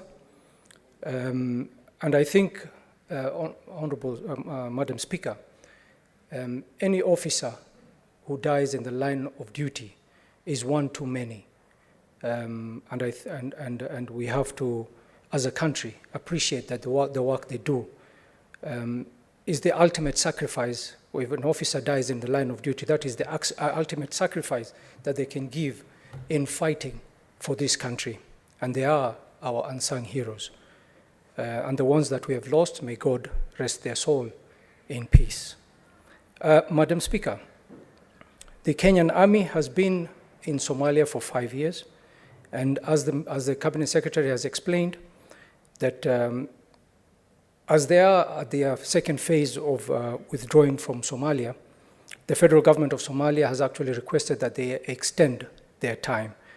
So my question is to the Cabinet Secretary, in the period of the 5 years that the Kenyan Defense Forces has been in Somalia, have they undertaken any social development programs, programs within the military-civil engagement that has helped them to win the minds and hearts of the community in Somalia, in the areas that they are serving? Thank you, Madam Speaker. Honorable CS. Thank you, Madam Speaker. Madam Speaker, I also want to confirm that I have one of the best senators. He is my senator, and myself and the people of Garissa have full confidence in Senator, who he replaced our father and our elder, who also sat in this house. May Allah take him to Jannah. Madam Speaker, yes, Senator Abdullah has asked a very fundamental question. We do it both in our country and we do it outside. If you go to our area and thank Parliament, Parliament always allocates a certain resource to Kenya Defense Forces for their civic duty. So we are involved in construction of dams, building of boreholes, providing medical camps, and wherever our bases are, during drought, they give a lot of water. Senator will agree with me, particularly in the parts in Garissa where there was drought and where our bases are, the same in other parts of the Asal region. So, and then we have an element we call key leadership engagement. The senator and deputy majority leader in the Senate, Senator for Samburu, will agree with me. Even where we go and bring peace and security, we still have key leadership engagement. In Somalia, Madam Speaker, one of our operating base in a place called Doble, and you can look at either ATMIS Twitter handle or KDF, you will find in our biggest hospital, we provide maternal health care, we provide surgery, and even this week, if you go look at that Twitter, you'll find a lady who was now being discharged on a wheelchair who was in our hospital for about 3 months in Doble. So that is a kind of thing we do. We provide water, we provide health facilities. And I remember, Madam Speaker, I visited one of our forward operating bases in Wajir with members of parliament in our sensitization campaign to the community to help us in the war against Al-Shabaab and against terror. And the elders told us, and the base commander told us, to be more specific, that, you know, all our forces there are adult, and mainly they are men. So they said when the communities come to them with the pediatric cases of children who are sick or mothers who are pregnant, they don't have the drug. So we made a deliberate decision, policy now at Kenya Defense Forces, that wherever we have our doctors and our nurses in the most remote parts of the country and inside Somalia, we must make sure we provide all types of drugs, so that if we get a lactating mother, a pregnant lady, a lady who has complications in delivery, the drugs are available. So that is our duty. And everywhere we do, we don't only use kinetic force. We want to blend it with development, socio-economic development programs, Madam Speaker. Thank you, CS. Senator Danson Mungatana. Madam Speaker, every time I attend a funeral of one member of the Defense Forces in Tana River, there are very elaborate ceremonies that follow, and we thank the Ministry of Defense for what they do, because it is a reflection of the discipline and the arrangements that are there. The question I have for the Minister is, can he disclose the amount that they give to each member of the family? At least that one is not a matter of national importance or secret. He should tell us, apart from the flag, the salutes, the nice songs they sing, and all the ceremonies, what does the widow get? At least a figure. What does the widow get on that particular date? I know, Mr. Speaker, Madam Speaker, that the armed forces regulations on gratuities, they have a calculations they make for personnel and officers. So when they give the death gratuities after calculation, so that may be something they do maybe over a period of time, which the minister should tell us. But when they come to bury, what do they give? That's the thing that we want to know. Because it's very sad, but we are always mesmerized by the ceremonies. And actually, at least in Tana River, so many of us go to see what is happening there because of what they do. But do they give, and we want to know from the minister, the figure, so that Kenyans can know when your son or your husband or your daughter has gone on the date of the burial, something, and this is the amount that is given apart from the death gratuity. I thank you, Madam Speaker. Honorable CS. Madam Speaker, this is not nothing to hide, so I'll just say, what we give immediately within 30 days, for shorter than 30 days. If the officer is serving within our country, immediately he gets 4 million shillings above his pension, which has a component called death gratuity. But if he's serving in ATMIS, like in Somalia, apart from the 4 million, the AU and the UN give that family 50,000 USD. And Honorable Senator, if there is anybody who you feel from Tana River County who did not receive this, I am ready and willing to engage you at the defense headquarters. But there is a problem. The problem is where families don't agree. And Madam Speaker, on a light touch, even in my life in Parliament here, there are colleagues of mine and Honorable Boni Khalwale and Honorable Mugatana, we served with them in the 10th Parliament, who died, and up to today, they cannot get their gratuity because of family disputes and courts, and people went. So just like here, even in defense, we get a few cases where because of the family dispute, the money becomes not accessible. But 4 million is within the first 3 weeks. If he's serving under ATMIS, Honorable Boni Khalwale, Madam Speaker, I want to urge you on a light note that by the time you go to heaven, don't leave us with a lot of problems. Make some good disclosure. We can work on, Madam Speaker. But we pay 4 million within our country.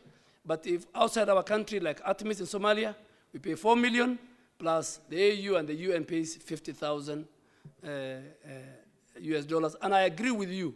We give decent, respectable burials, particularly for KDF officers. Thank you, Honorable CS.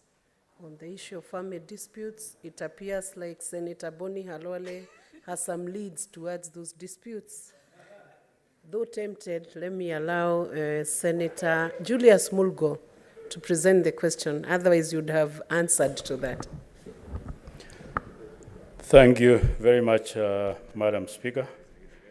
And I'm glad I'm not like Khalwale, who has more than 3.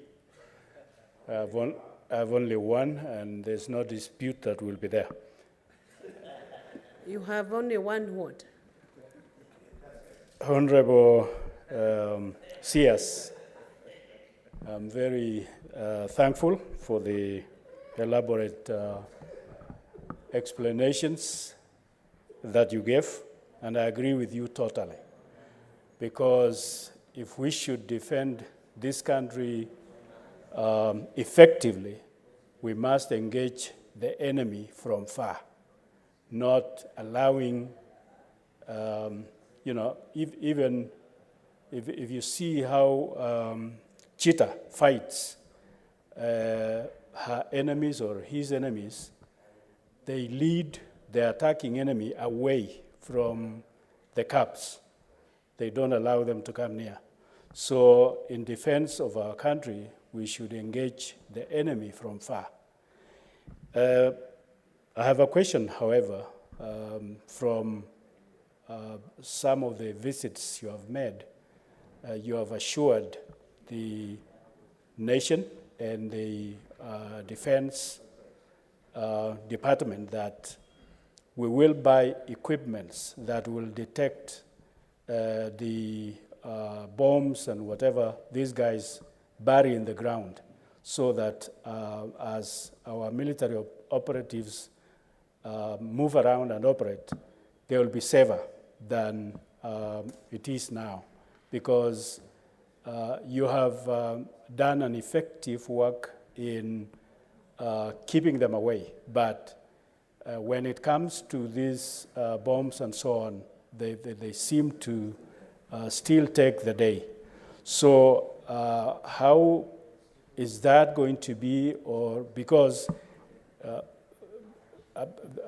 I seem to, I'm not a prophet, but we will be with these people along the border even after we move back from Somalia. We will still engage them at the border because these are evil-driven people, and they are connected with maybe the others in the world the people that are terrorists. So we will still be with them. So how can you give us an assurance on that? Thank you. Yes. Thank you, Senator, for West Pokot. I totally agree with you. And I want to inform the House that we have completely, destroyed the capability and the infrastructure of Al-Shabaab. Their only weapon of choice is the IEDs, and you have rightly said. And that's why you see in Lamu, in parts of northern Kenya, they come in, they walk in 2-3, put an IED, targeting our security forces, and sometimes our citizens suffer. I want to assure this House and the country that under the leadership of the President and our Commander-in-Chief, we have, both us and Interior, Minister of Interior, the National Police Service, we have heavily invested through the support of the budget from Parliament in buying armored vehicle APCs that will protect our troops from the IEDs, and to make sure that using our intelligence, using other technology, we can easily find IEDs. In fact, now we can tell that there's an IED which has been planted on that road, particularly in the Lamu enclaves, and then we tell our officers, number one, not to move in vehicle, and number two, to go and detonate that IED. But by December, January, under the support of the Commander-in-Chief and this administration, we are investing heavily both in interior and defense to make sure that we have the right equipment and the right arms for our security forces, both inside and outside Somalia. Two things I want to assure this House, myself and Professor Kindiki. The North Rift and all other criminals and banditry, this is the government that will deal with. And yesterday the Cabinet has approved the shared national security strategy for North Rift, where now, apart from fighting the criminals, we want to invest in the socio-economic development of those regions. We want to build schools, we want to open up those areas, we want to build dams, we want to build security sector under the implementation of the National Security Council. So, and we will be there for the long haul. The problem with the successive government was that they were going there for 2 months. Leaders called the president, former president, they say, come out. No leader will ever call the Commander-in-Chief until, and now I'm sure the leaders are also very happy, about 85% of the North Rift now is pacified. We have only about 15%. Now we want to remove the kinetic operation and deal with socio-economic development of our people. They must be part and parcel of the Kenyan agenda. So we are investing heavily in the modernization of our security forces, from intelligence to the police, to the other special groups, and to the Kenya Defense Forces. Thank you, CS. Honorable Jackson Madego, Senator Jackson Madego. Thank you very much, Honorable Speaker. Honorable Speaker, first let me take this opportunity to thank the CS for appearing before this committee. I had comments in regard to CS Namwamba following the comments of Senator for Bungoma. But since Chair, you ruled, let me not speak to us. I would like to ask the CS for defense.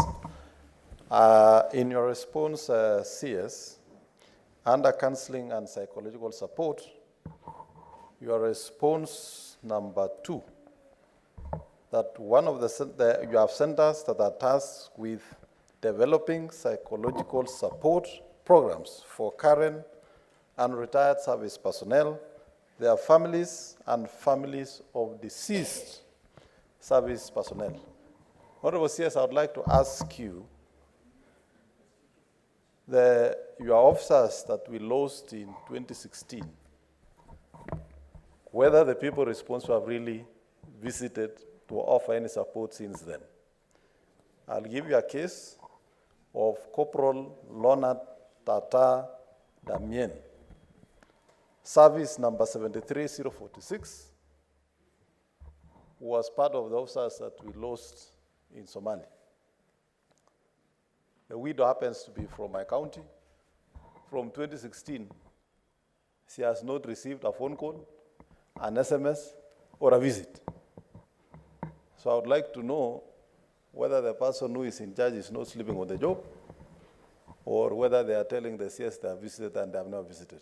And for your information, CS, my county buried not less than 15 officers during that period of time. I've only given an example because I was able to get in touch with that. And as that is checked CS together with that, what happened with the boundary wall? Was it a wall or a drench at the boundary of Somalia? Is it complete? And how much did it cost? Senator Madago, how many questions are you asking? It's one question, but it looks like it has appendages. Honorable Speaker. Disaggregated into 6 different issues. Senator CS. Madam Speaker, let me start with the last one. I think, Senator, you need to file a question to ask about the boundary wall. That boundary wall was not a boundary wall. It was a conduit for stealing public resources. And you cannot build 700 border 700 with a wall. It can 700-kilometer border. So they did about 10, but that is one of the ills of the previous administration. So you have the oversight role. So you will ask, please. And you can call those they're still around, some of them. Ask them about the wall. But when I start building a wall, I'm ready to answer. Secondly, about, we are very sorry, and I really want to ask that not only in Somalia, since independence, and you'll find their names in a memorial park in all our camps, there are many men and women in uniform who sacrificed their life for our national security interests. But this particular officer, we condole with the family, and please, I want you to give me. You know, sometimes I have seen, I was asked a question on a pension claim by an officer, by the National Assembly, and when I came to answer and I gave all the evidence, the member realized that this member was cheating him, and he got his pension. So give us the name so that I can check with the head of our medical team and the other welfare team whether they have visited. If they have not visited, I will assure you in the next 2 weeks they will visit, and I'm very sorry if that was not done, but I want to check. So before I leave, maybe I'll get the name of the widow. I think we have a very robust, not only for the widows, even for our veterans who retired. We have a veterans which the houses of parliament have passed. Thank you, CS. Senator Lelegwe. Merci.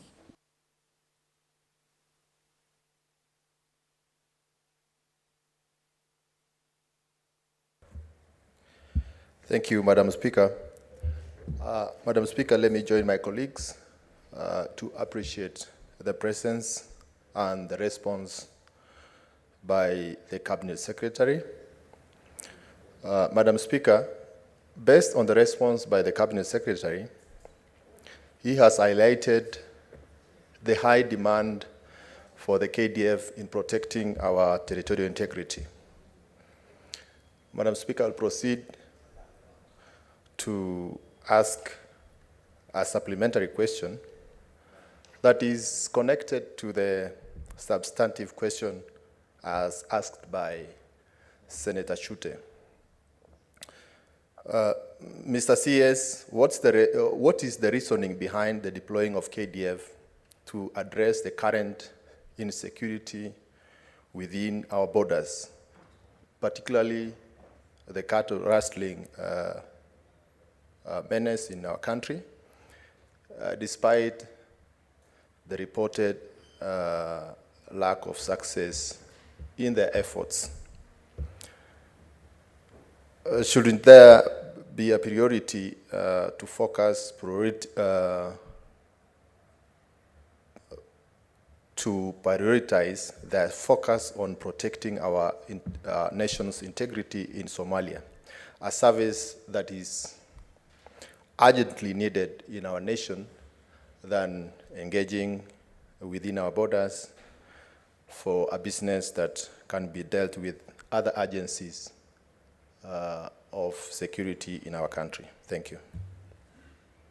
CS.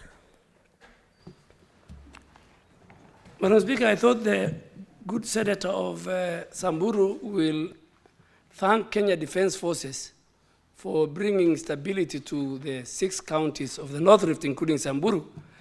But having said that, we are in Samburu and North Rift, courtesy of a provision of law.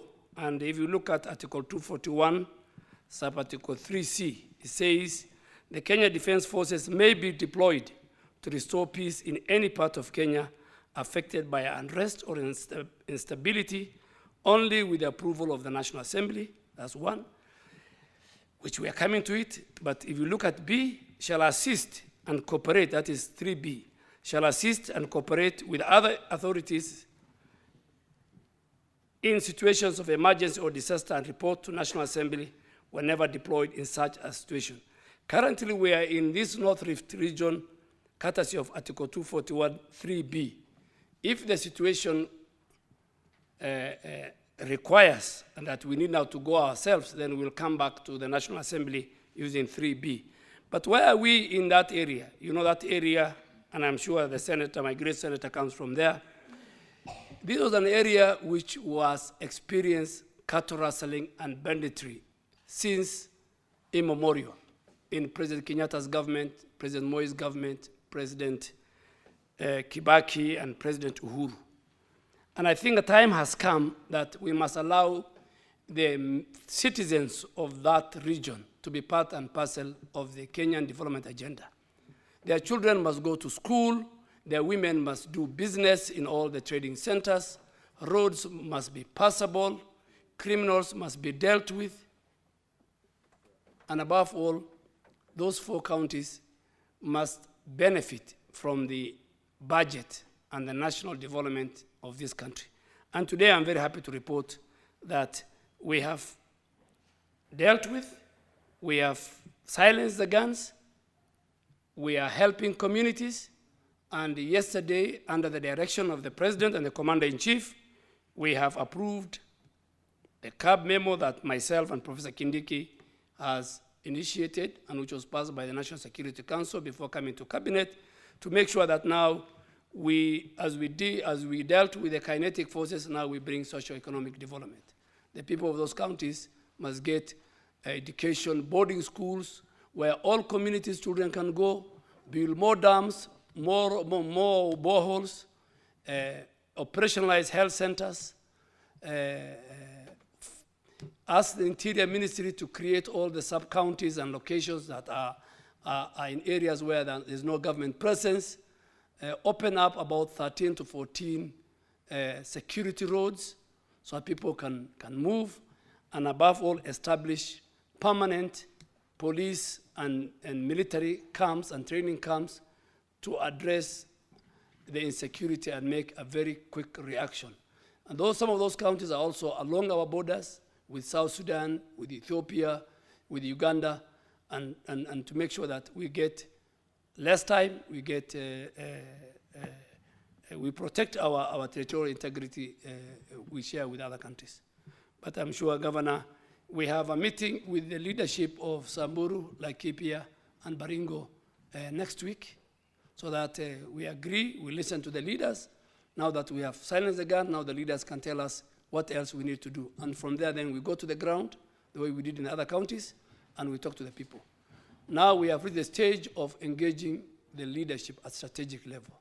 Leaders are very important, communities are very important to make sure that without them, even we can't fight the terror.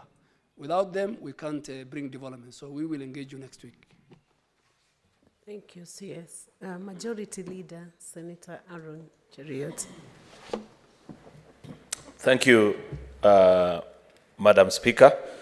I also want to join the rest of my colleagues in appreciating the Minister for first his appearance, and secondly, I also want to commend him for the grasp of issues in his ministry.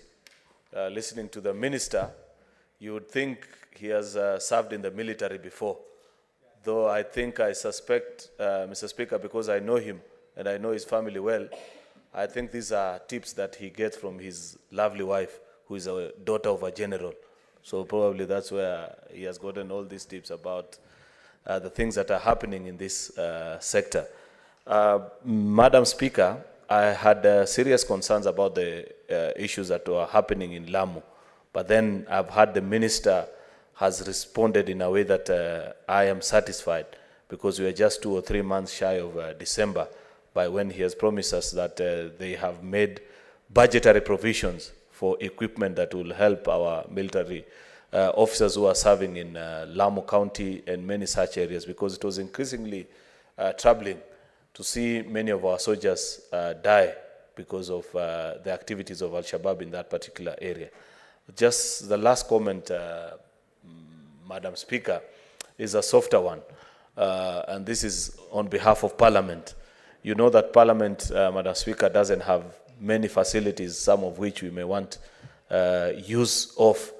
Madam Speaker, Parliament and parliamentarians generally, and the minister has served for many years as a parliamentarian, he knows that on many occasions we have to seek the assistance of other government agencies with regards to facilities where members can train and do other social support activities to help them with their work, and particularly preparation for the annual East African Legislative Assembly Games.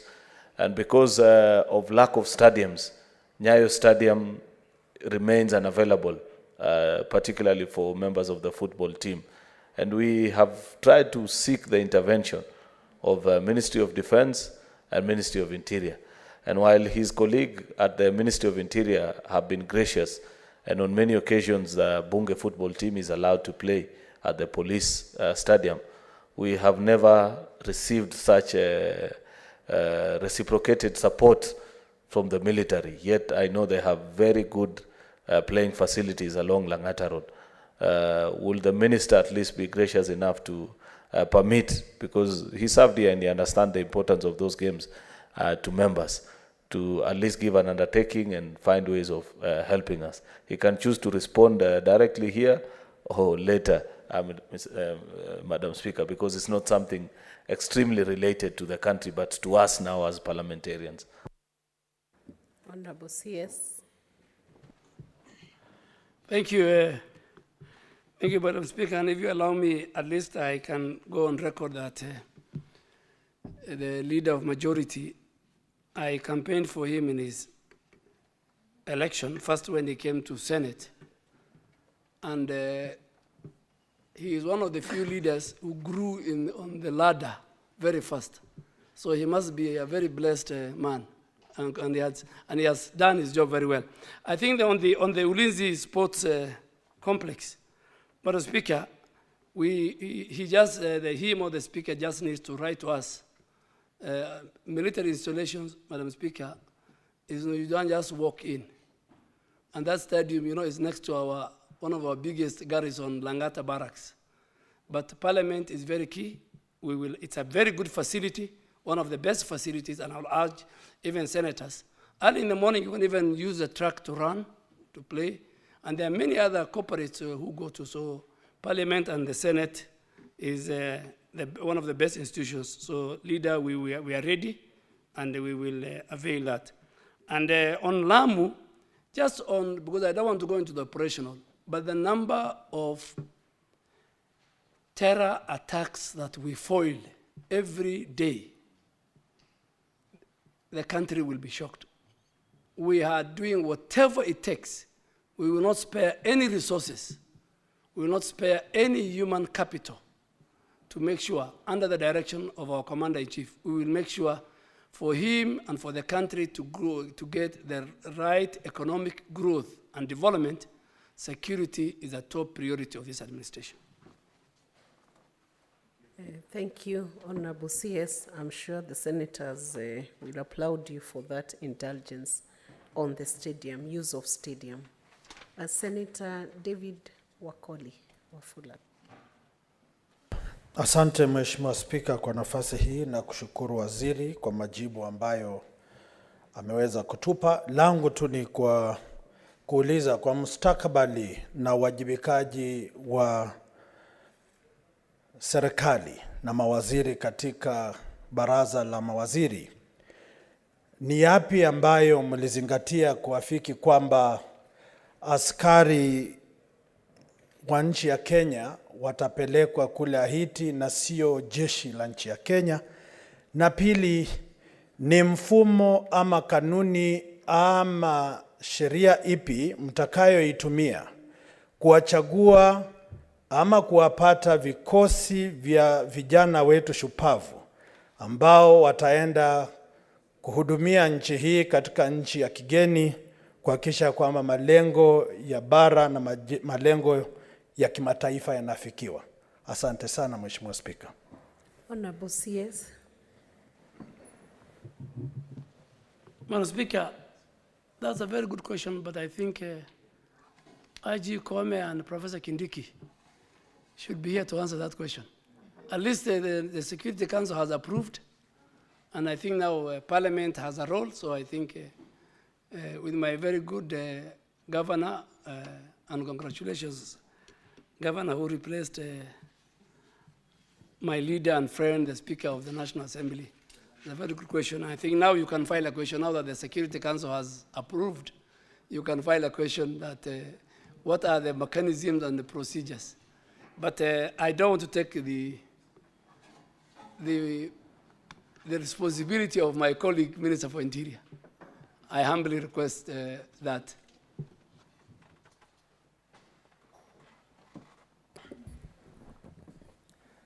Senator Karungu Tangwa. Thank you very much, Mr. Speaker. You know, the CS is referring to my colleague here as the governor. He is a senator for Bungoma, but maybe he has a vision. My question, Honorable CS, last week the whole Senate was in Turkana for what we call Senate Mashinani. And when we got there, we are able to visit different areas and listen to the people. I'm not a member of the Agricultural Committee, but I joined them in their trip to Katilu irrigation scheme. And when we went there to see the first intake from the River Takwel, we were accompanied by an entourage of police officers. And we were told that's where the neighbors from Pokot come in and attack the people of Turkana, and vice versa. And when we were listening to the people, they said, Mr. Speaker, that if only KDF was to be stationed there to serve as a buffer zone between the Pokot and the Turkana. And when they go there, and I'm really happy when you say that you're going to integrate them in the community project and all that, and when they go there, they don't go as a camp. They get land. They use that land for irrigation, because that area, Mr. Speaker, they're capable of irrigating about 2 million acres, but they only have 2,000 acres of irrigation. So probably we can also use our KDF to, one, provide security, and also be part of fighting or providing food security in this country. If they were put there as a buffer zones between Pokot and Turkana, and they have so many acres of land where they can as well use the local communities to cultivate that land, such that when you want to go to Turkana from Pokot, you have to go through the KDF camp, now the farm, or vice versa. They were giving that suggestion, if it is possible, wherever we have conflict between, and I don't know why, Mr. Speaker, I had time to reflect. And I think as a nation, we need to think about what we need to do for the neighbors, because we realize Turkana are complaining of Pokot. Laikipia, they're complaining of Pokot. Samburu are complaining the same. So I think something needs to be done. I don't know whether it's the Pokot or the other communities. So I need something also need to be done. But my question was creation of a buffer zone. Thank you very much, Mr. Speaker. Honorable CS. Thank you, Mr. Speaker. And to answer the great Senator of Kiambu, sorry, I was saying Senator of Bungoma, is that there are a number of fundamentals. Number one, you only talk to the Turkanas. So I think next time you talk to the Pokots, then next time you talk to the Samburus, you talk to the people in Laikipia, you talk to the people of Samburu, Baringo, the whole of that ecosystem, because everybody has his story to tell. But I don't think Kenya Defense Forces should create buffer zone between communities. Our buffer zone should be our borders, the air, the land, and the sea. We protect our country. In this area where you went, don't worry. We will deal with the Turkana criminals, we will deal with the Pokot criminals, we will deal with Samburu criminals, we will deal with the Elgeyo Marakwet criminals, we will deal with the Tiati and the Baringo criminals. And now we have dealt with them. They have felt the weight of Kenya Defense Forces and other multi-agency team. And they know this administration, they have to choose something else to do. Their historical business of cattle rustling and killing and closing and maiming women and children, it will not happen under President William Ruto as the Commander-in-Chief. So it's good you have had it. We have a number of small FOBs in those areas. Today, if you go to the bridge called Koloa Bridge, taught in Elgeyo Marakwet and Baringo, communities are going through and everything is going well. So rest be assured, the way people are dealing with the Changa brewers and drug dealers in other parts of the country and criminals and wash, the way Interior is dealing with the story of bandits and criminals in the North Rift and northern part of Kenya will be a thing of the past. Thank you, Honorable CS, for that particular response. Senator from Turkana, Senator Lomenen. Thank you, Mr. Speaker, sir, for this opportunity. First and foremost, I want to thank the CS Duale. He's my friend, a close friend, but I've missed him in this chamber for so long because I've been having several questions for him, but I know he has been so busy. Maybe to go straight, when a speaker, Turkana is 77,000 kilometers square. It borders Ethiopia at the area of Kibich. It borders southern Sudan at Nadapal. It also borders Uganda at the border of Lotere. And then something that is so unique that an CS is supposed to know, Pokots are dual citizen. They fought both in they fought both in Kenya and they fought both in Uganda. So how do you treat them? When they raid or they ambush the Kenyans, Turkana Kenyans who are in Kenya, they hide themselves, they hide weapons in Uganda. As we talk now, Mr. CS, through the speaker, the KDF is not located in Uganda. I'm sure also it is not located in Ethiopia. It's only located in southern Sudan, that is Nadapal. So, but my observation that those who are there are very few. So,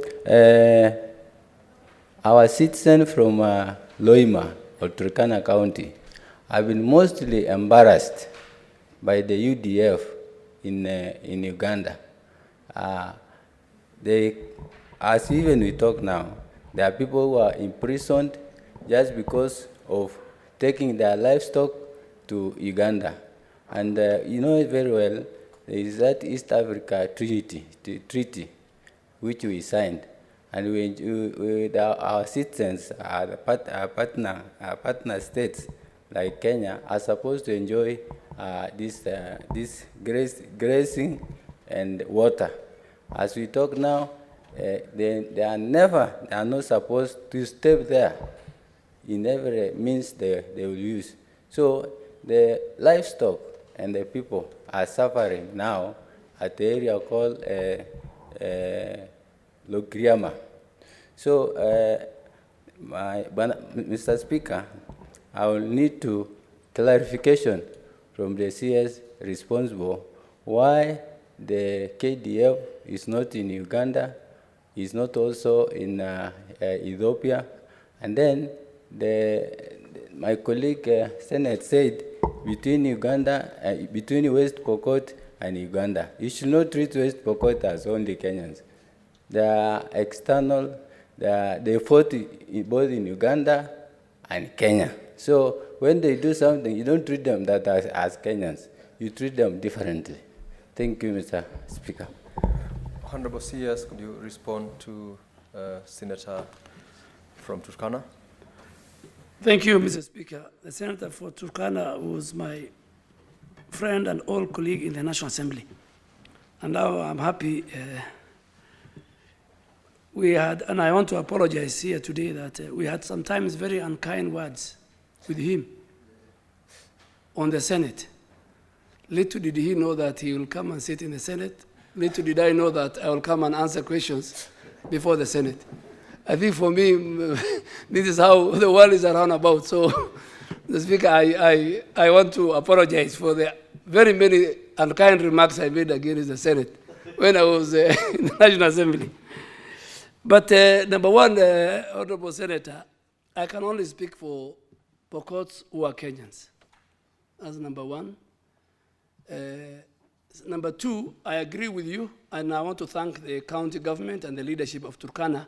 Now we have enough bases in Turkana County, which we are going to build, including our Air Force in Lodwar town. All these are geared to make sure that our people and our country is safe from any incursion from our neighbors. We have a very good diplomatic relation with Uganda, with Ethiopia, with South Sudan. And these are governments that we deal with every day to solve if there are any issues concerning our people. But on the insecurity and cattle rustling, we have agreed with the Ugandan People's Defense Forces that they will deal with the banditry on their side, and we deal on banditry on our side. That's why I'm saying bandits have no choice. They have nowhere to hide. They can't cross, whether they're Turkanas or even though I don't want to brand criminals, any community. They're criminals. Criminals have no place to hide, even across the borders, to Sudan, to Ethiopia. We are talking to those government and those colleagues. And I want to assure you that there will be bases in all those three borders. Already we have the one with South Sudan. We are going to increase. We have even brought the Air Force to Lodwar Airport. So we will increase, and that's why we are moving from the central area of Kenya and go to the borders to safeguard our people, including the great people of Turkana. Thank you. CS Senator Hazena, you had made initially a request. Seems you've... Senator Hazena.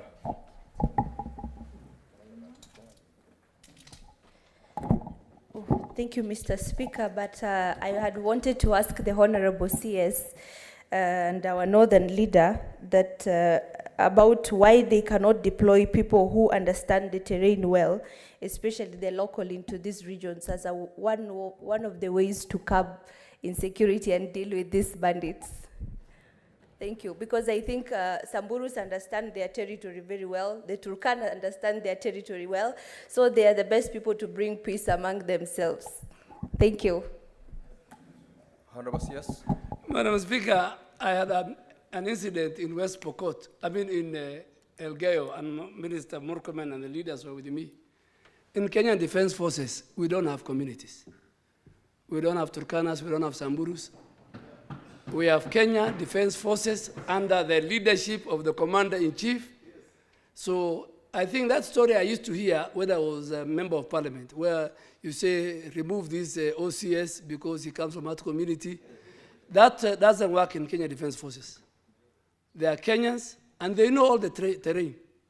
So it's not only Samburus who will know. We have got very good officers, Samburu. In fact, Mr. Speaker, the Major General in charge of training, policy, and operations at Kenya Defense Headquarters is from Samburu. A very decorated, respectable general. But he is a Kenyan general. So he can go anywhere. So I want to assure my sister, our senator, that don't worry.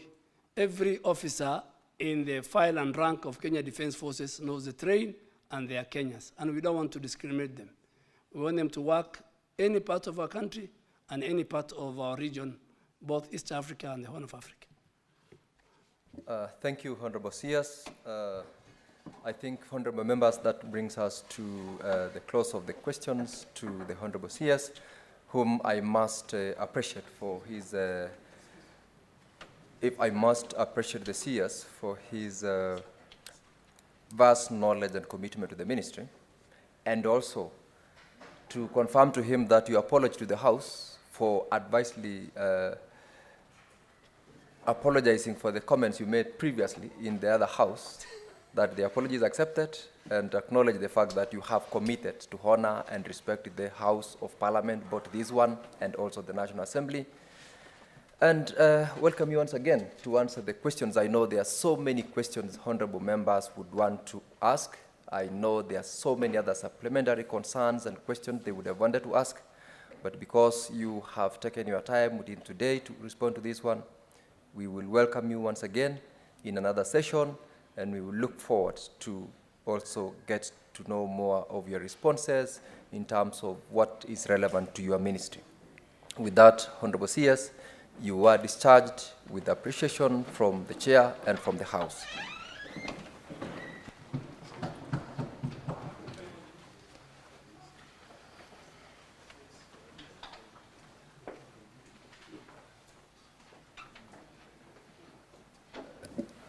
Honorable members, we need to call the next order of business.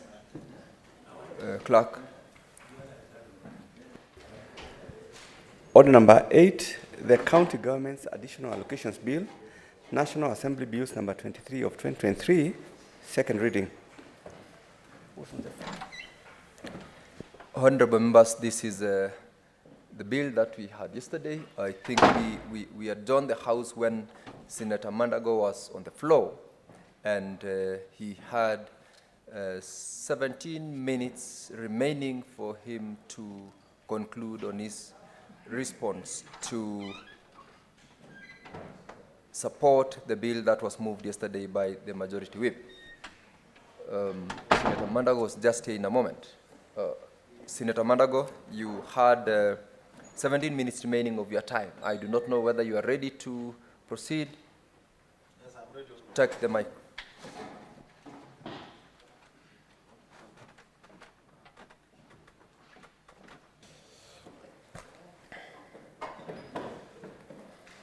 Honorable Speaker, as I had stated yesterday before my time was up, that I do support this motion of additional allocation bills to county governments. Honorable Speaker, in supporting this motion, this is going to add additional close to 56 billion Kenya shillings to counties. And Honorable Speaker, this is going to aid our counties in making sure that services are delivered to citizens. But Honorable Speaker, I had reservations in some of the programs, and I wanted to concur with Senator Mungatana of Tana River that, Honorable Speaker, there are programs that are designed and conceptualized from ministries, Honorable Speaker. And in most of the times, Honorable Speaker, you find that those programs that have been designed and conceptualized from ministries are designed in a manner that befits the geographical location where the cabinet secretary comes from. And you find a program costing 12 billion, 15 billion, 20 billion being designed for 3, 5, or 8 counties, as opposed to putting into consideration equity that we are supposed to guarantee for all the counties, Honorable Speaker.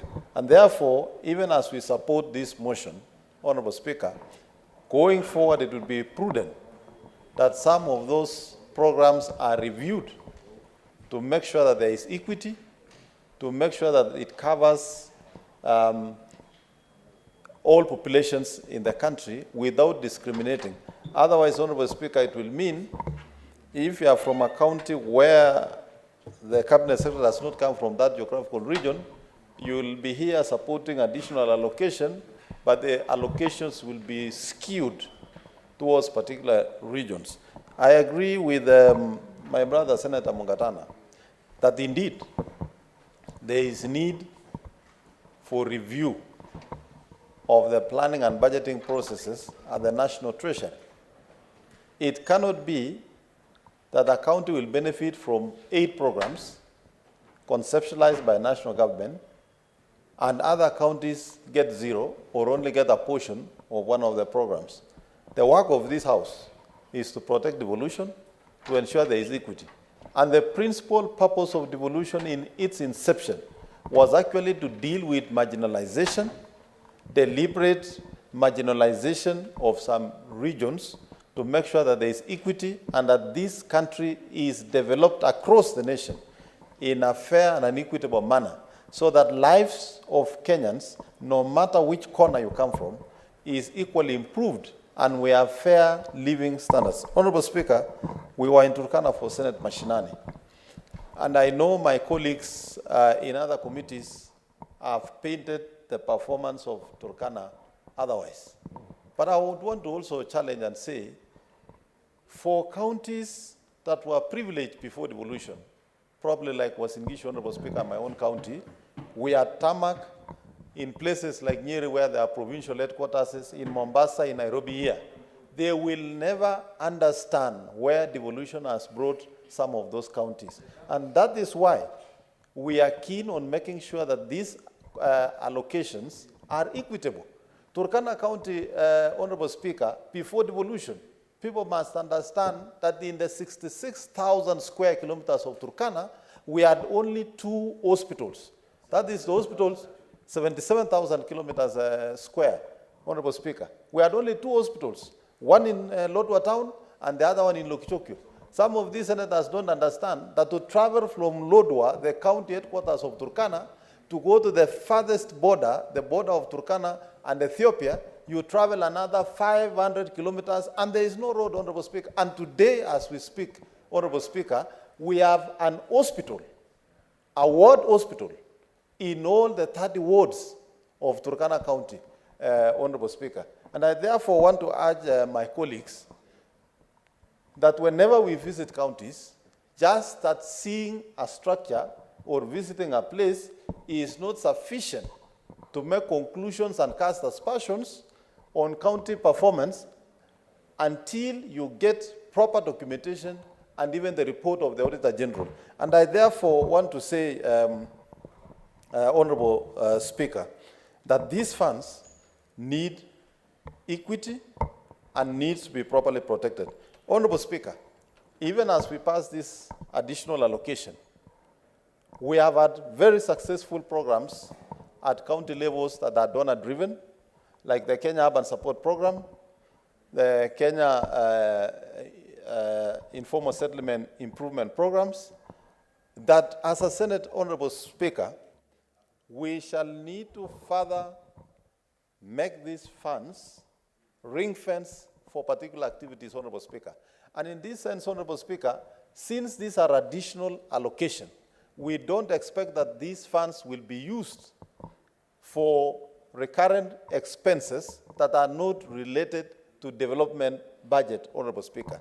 And I say recurrent expenses not related to development expenditure, Honorable Speaker, because there is a general misconception in terms of accounting that all the funds in counties classified as recurrent expenditure are actually wasteful expenditure. And that's why I've always called for the Kenya Accounting Standards Board to review the classification of accounts, government accounts in this country, because they are recurrent expenditure that are development in nature. And Honorable Speaker, for example, if you are running a county, the procurement of drugs, non-pharmaceuticals, training, fuel for county-owned machines for grading a road, all those funds are treated as recurrent expenditure.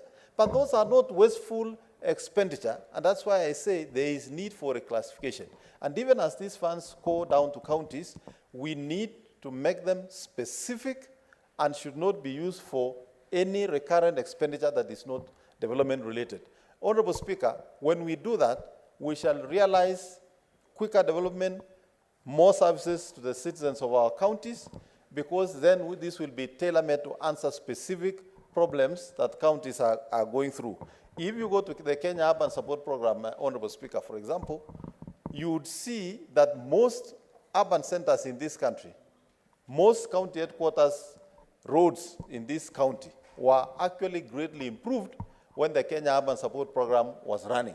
And that money was strictly designed for improvement of infrastructure around the county headquarters and the major urban centers in our various counties, Honorable Speaker. And therefore, Honorable Speaker, even as I contribute this motion, my own county, Uasin Gishu, will be receiving an additional 1 billion shillings. We would want to see an increase in service delivery following this new allocation.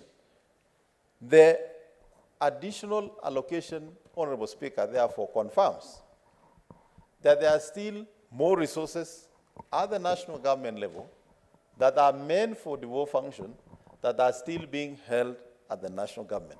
As a Senate, therefore, this is one route that we should take to make sure we increase allocation to counties, even for functions that are shared or concurrent between county and national government.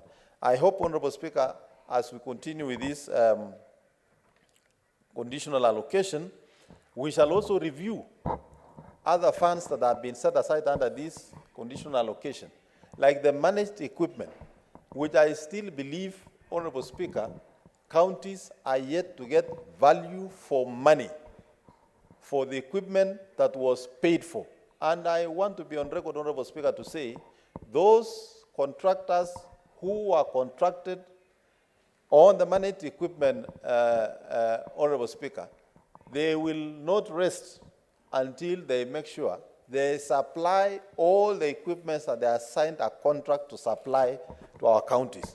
I would suggest further, Honorable Speaker, that if there is any allegation that a county was not ready to receive those equipment and has been paid for, those equipment should be supplied, taken to Ministry of Health, and Ministry of Health should donate to any county or national facility that is ready for use.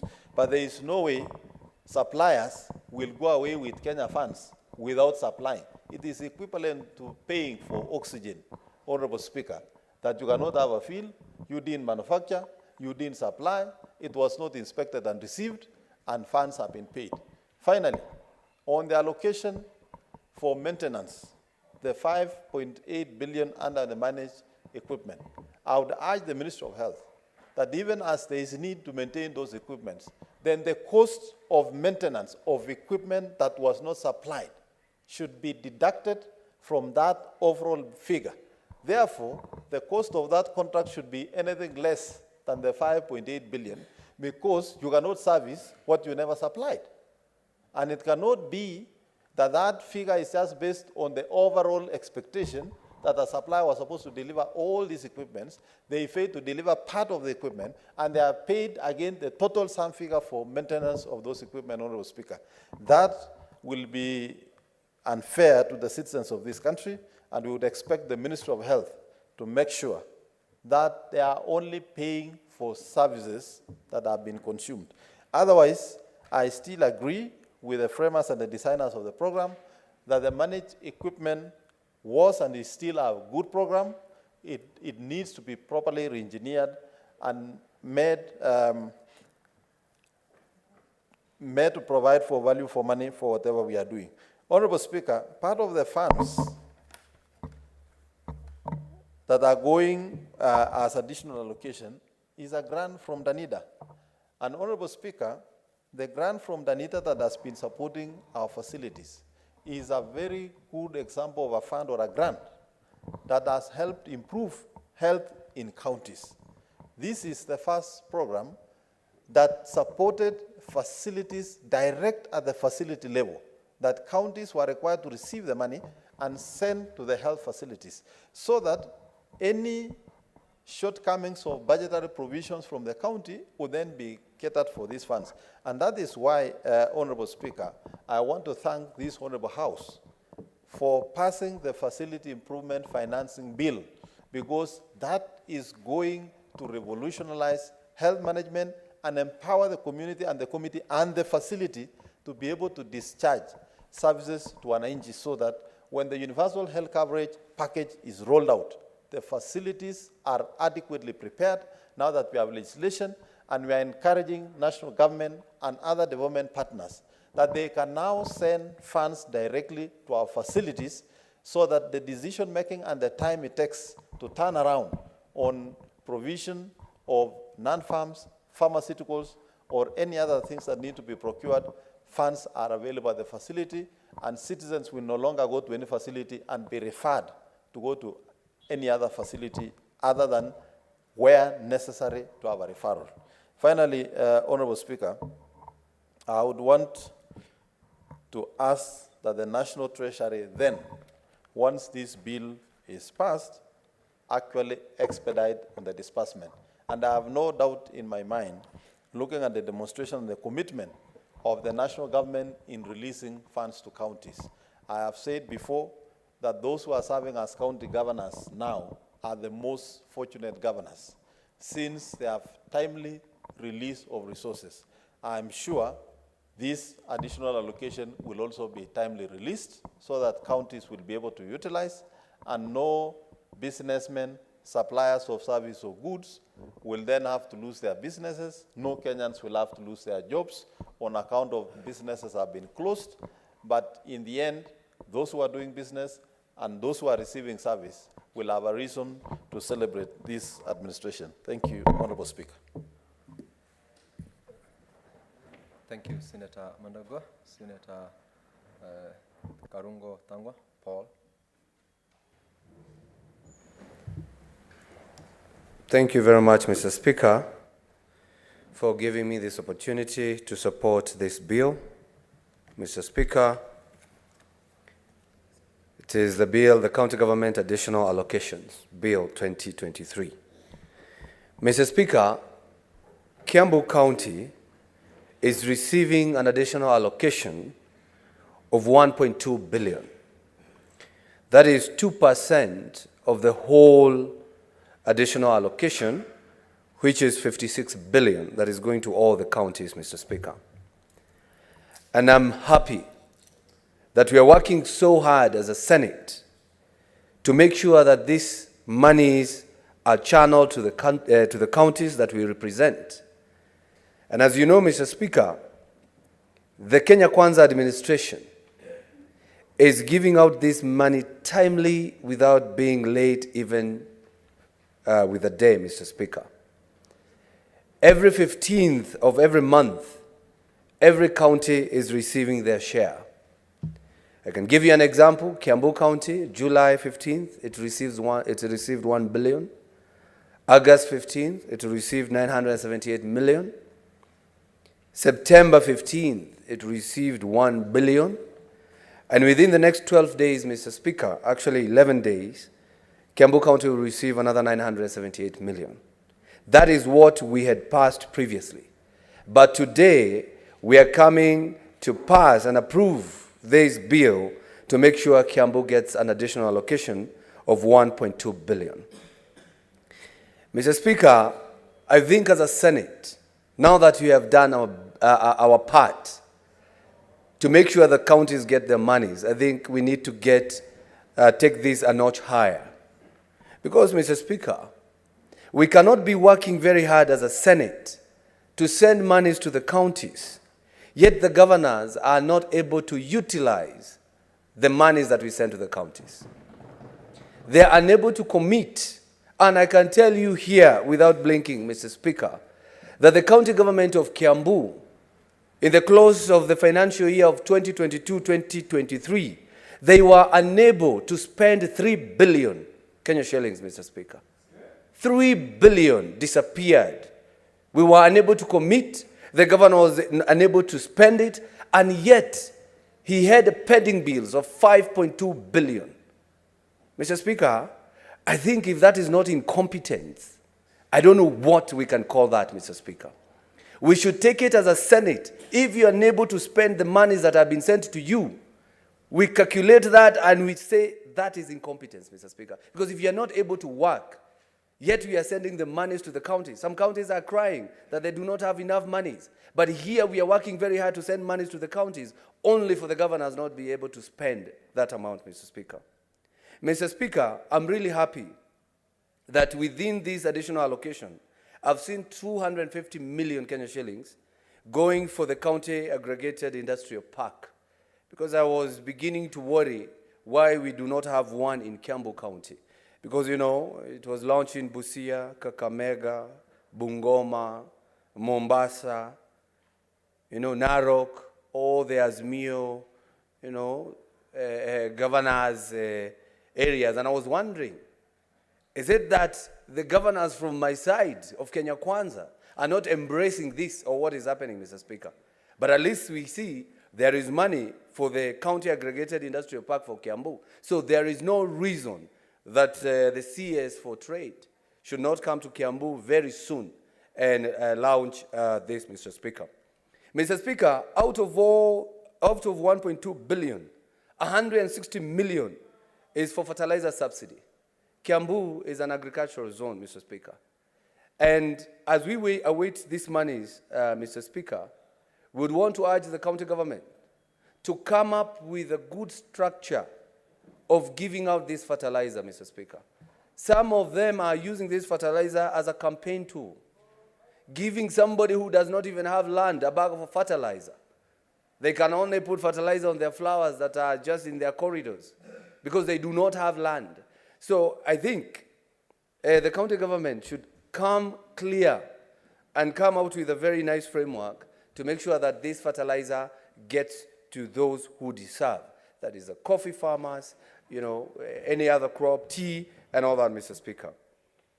Mr. Speaker, in the second schedule of the bill, the counties are receiving money from the court fines. You know, if you break the county legislation, you're taken to court, whatever fine you're fined from breaking a county legislation, that money is reverted back to that county. And I can tell that Kiambu is receiving 5 million from court fines, of which I would want to caution my people not to, just to adhere with the county laws. I mean, this is not something that I would be really happy to know that my people are being fined so that this money can go now and channel development. I can tell my people to follow the laws of the counties. But I have noted, Mr. Speaker, other counties who are receiving bigger allocation from the court fines are Mombasa is receiving 13 million, Machakos is receiving 14 million, and Nairobi County is receiving 70 million. The question, Mr. Speaker, is it that the people of Nairobi break the law more than other counties? Or is it other people from other counties who are not accustomed to the county legislation? When they come here, they are fined. I think this is something the devolution committee should check to see whether we have the best county legislation in the county of Nairobi and other counties, so that you know, our people, the economic times are not so good, Mr. Speaker, so that we don't fine our people just like that. Mr. Speaker, the Kiambu County is receiving 500 million, that is $500 million, from the development partners, that is World Bank. And this is going to so many different projects. But I have an interest in one called NARIG, Mr. Speaker. NARIG is giving Kiambu 150 million. The reason why I'm bringing this issue, Mr. Speaker, and that's what I'm saying, if governors are unable to use these funds to where they're supposed to be used, I think we should mark that as a sign of incompetence. Kiambu was about to lose 114 million Kenya shillings from the previous financial year because the county government or the executive was unable to procure some machinery, ESP machinery for Limuru Dairy in Kiambu County that the World Bank had given that county almost 2 years ago. Because of procurement issues and the need that somebody need kickback, they were taken round and round. And Mr. Speaker, if it were not for my intervention and the intervention of the Member of Parliament for Limuru, Kiambu County could have lost this amount. And the intervention that was done, Mr. Speaker, is to write to World Bank to channel this money direct to the Limuru Dairy, Mr. Speaker, because the county government is unable to provide such needed equipment for Limuru Dairy that is serving about 200,000 farmers. Not just Limuru, Gatundu, Kabete, even Githunguri where I come from, Mr. Speaker. So right now we have another 150 million. I would want to urge the governor of Kiambu County and his government to use this money. We are working very hard. As a senator of Kiambu, I'm working very hard to make sure that this money goes to the county. But if this money cannot be spent, if this money cannot be used the way it's supposed to be used, then I believe someone is sleeping on the job, Mr. Speaker. Mr. Speaker, the fourth schedule is additional conditional grants. And Kiambu is benefiting from 149 million of livestock value chain support, Mr. Speaker. I believe we have no reason not to work for the people of Kenya, not to work for the people of Kiambu. I have to speak on behalf of the people of Kiambu, because the monies are at the county. And it is a high time, and I know you will support me or agree with me, Mr. Speaker, when I say we even need to disorganize the way we oversight governors. Governors come to CPAC committee, and we have to wait for audited report. With the oversight function, Mr. Speaker, we don't have to be waiting for the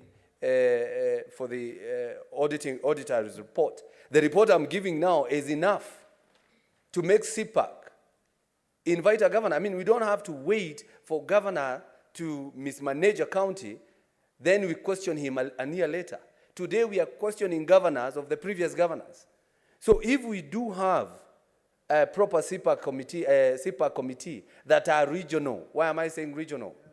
Why am I saying regional? I do understand the problem of Kiambu County. I have a lot of respect with the chair for CPAC, who is Kajwang, who is a friend of my governor. They were together here.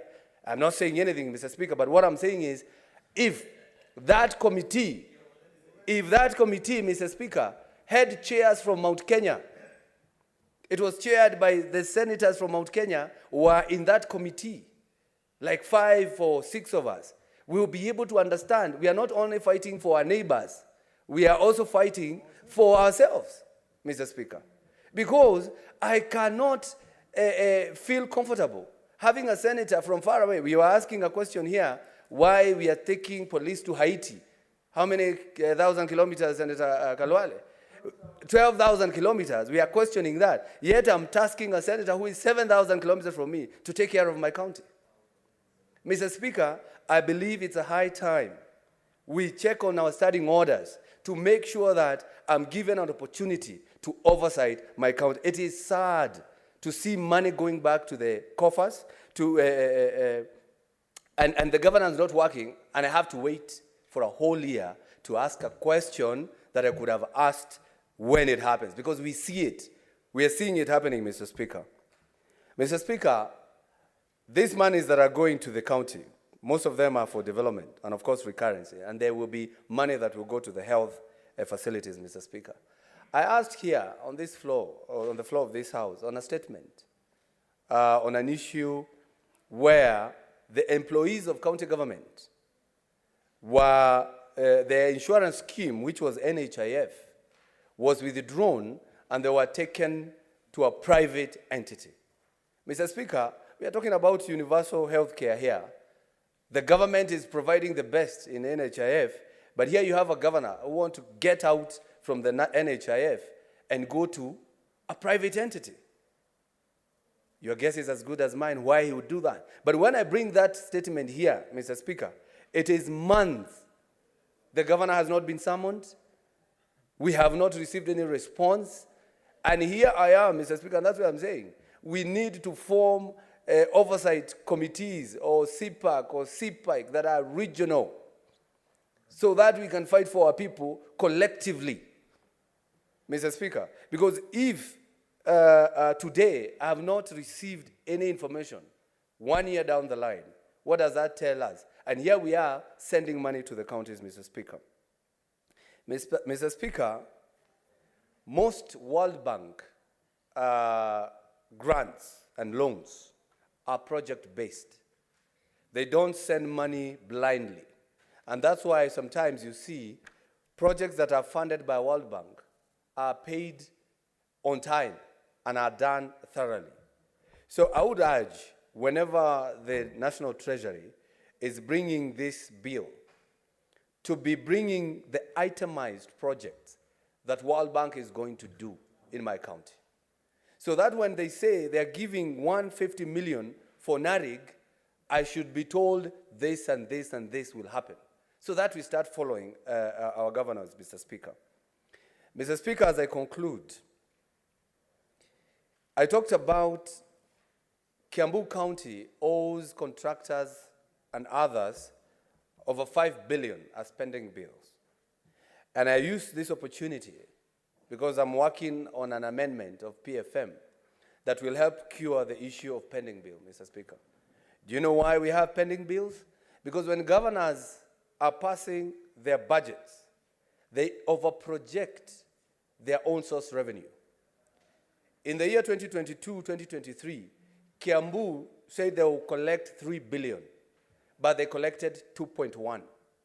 So there is a deficit. Yet they had already earmarked and committed the 3 billion. Mr. Speaker, can you imagine today as we speak, the current budget of Kiambu County, 2023-2024, they projected their own source revenue to 7 billion. Mr. Speaker, if you could not collect 3 billion, now you're saying you are going to collect 7 billion. So what will happen? They are going to overcommit these 7 billion in projects, and then they collect 3 billion. So another deficit of 4 billion plus the previous 5 billion, that's 10 billion.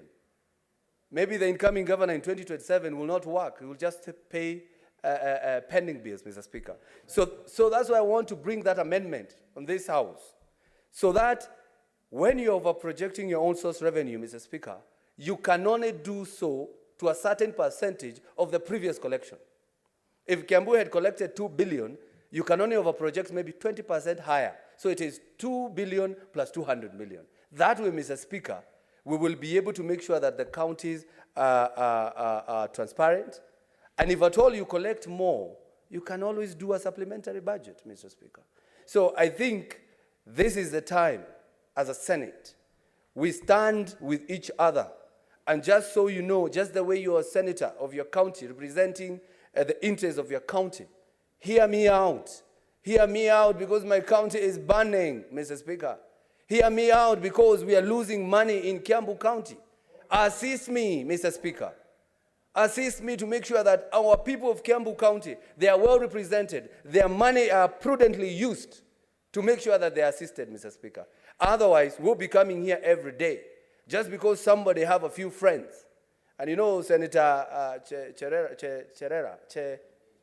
Chimera, Senator Chimera was bringing a bill here to say previous or former governors should not run for Senate. I think you should add a clause in it. Even those governors who are friends in the Senate should also try. Because you see, some of them are being protected by their friends in this House, Mr. Speaker. And it is a high time we listen to one another and fight for our counties, Mr. Speaker. What's your point of order, Senator Boni? Mr. Speaker, I hate to interrupt my young colleague, but did you hear him say that there are senators here who are protecting governors who are corrupt. I raise understanding order number 105 for him to substantiate, because I'm definitely not one of those senators, Mr. Speaker, protecting crooked, thieving, stealing governors that he now will have to substantiate, Mr. Speaker. Senator Karungutangwa, kindly substantiate on that particular allegation. It's a grave one for that matter, particularly with regards to members who are sitting in this House. Mr. Speaker, I think there's an English saying that says, if it walks like a duck, quacks like a duck, then it's a duck. Why am I saying that, Mr. Speaker? My county governor was supposed to appear at the CPAC committee by March last year. It was extended to July. No, March this year, sorry. March this year. It was extended to July. Then it has been extended to this month. So we don't know whether there will be another extension, Mr. Speaker. So that's what I'm saying, because I don't believe, and I do not want to insinuate anything, Mr. Speaker, but I would urge, let's help the people of Kiambu, because I wouldn't want my governor to be brought here the way the people of Meru brought Kawera, because I know his file is not as good. Senator Dhangwa, do you want to be informed by Senator Sotsi? Yeah, he's my chair, CPIC. You can inform me. Very well, Senator Sotsi, proceed. Speaker, my good friend, Senator for Kiambu, knows the problem that we have with his governor appearing before Accountability Committee.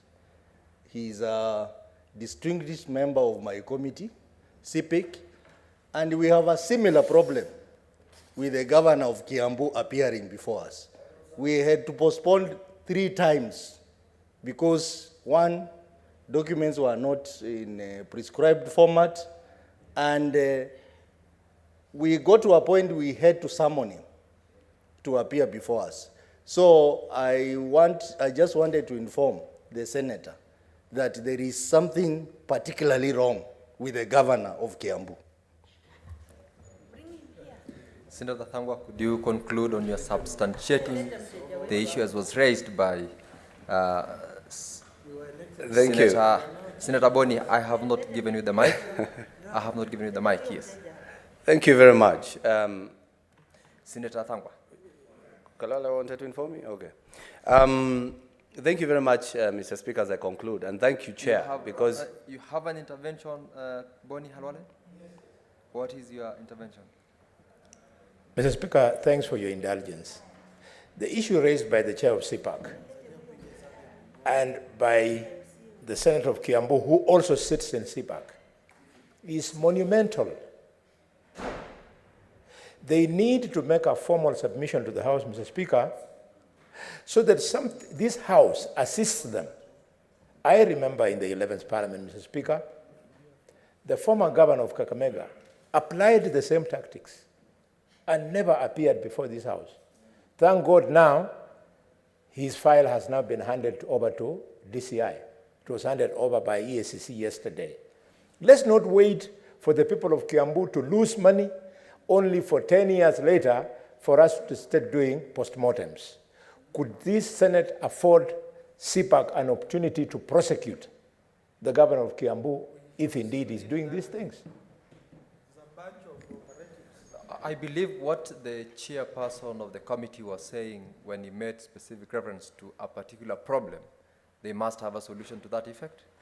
I do not know, but you take the cue from the comments by Senator Boni Halwale and also what has been raised by Senator from Kiambu. Could you, as you conclude on your comment, Senator, comment on that as well? Thank you very much, Chair. And I really thank my chair, CPIC, because he's a very able chairperson, and always we discuss these issues. And he understands how angry sometimes I become at the committee. He actually was about to fine my governor 500,000 for skipping a sitting. It took my indulgence to implore to the chair not to fine my governor 500,000 because I believed you give them a chance. But if somebody is not learning, Mr. Speaker, that's why Senator Kalwala is saying it is time to crack the whip and invite them governors. If we have to change our standing orders to have governors come and stand here, just the way the CSs are standing, we can do that, Mr. Speaker. Actually, that one is more important than anything, to have a governor here. We should not only wait when they are impeached or removed. But as I conclude, I would want to urge my governor, work with the people, and I wouldn't want him to go through the Kawera way when he was brought here, because I cannot guarantee his return. Thank you very much, Mr. Speaker. Majority Leader, Senator Aaron Chiriot. I thank you, Mr. Speaker, for this chance to also contribute to the county government's additional allocation bill number 2023. This is a very important bill, Mr. Speaker. Important in the sense that this bill is a child of the Senate.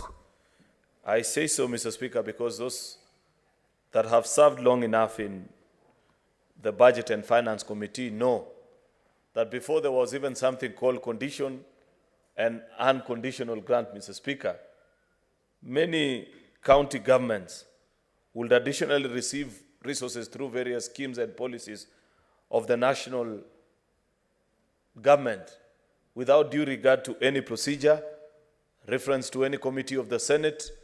And therefore, at Budget and Finance Committee, Mr. Speaker, we began to raise concerns about the increasing number of allocations that were being sent to county governments. Small amounts as they began, 2 billion, 3 billion.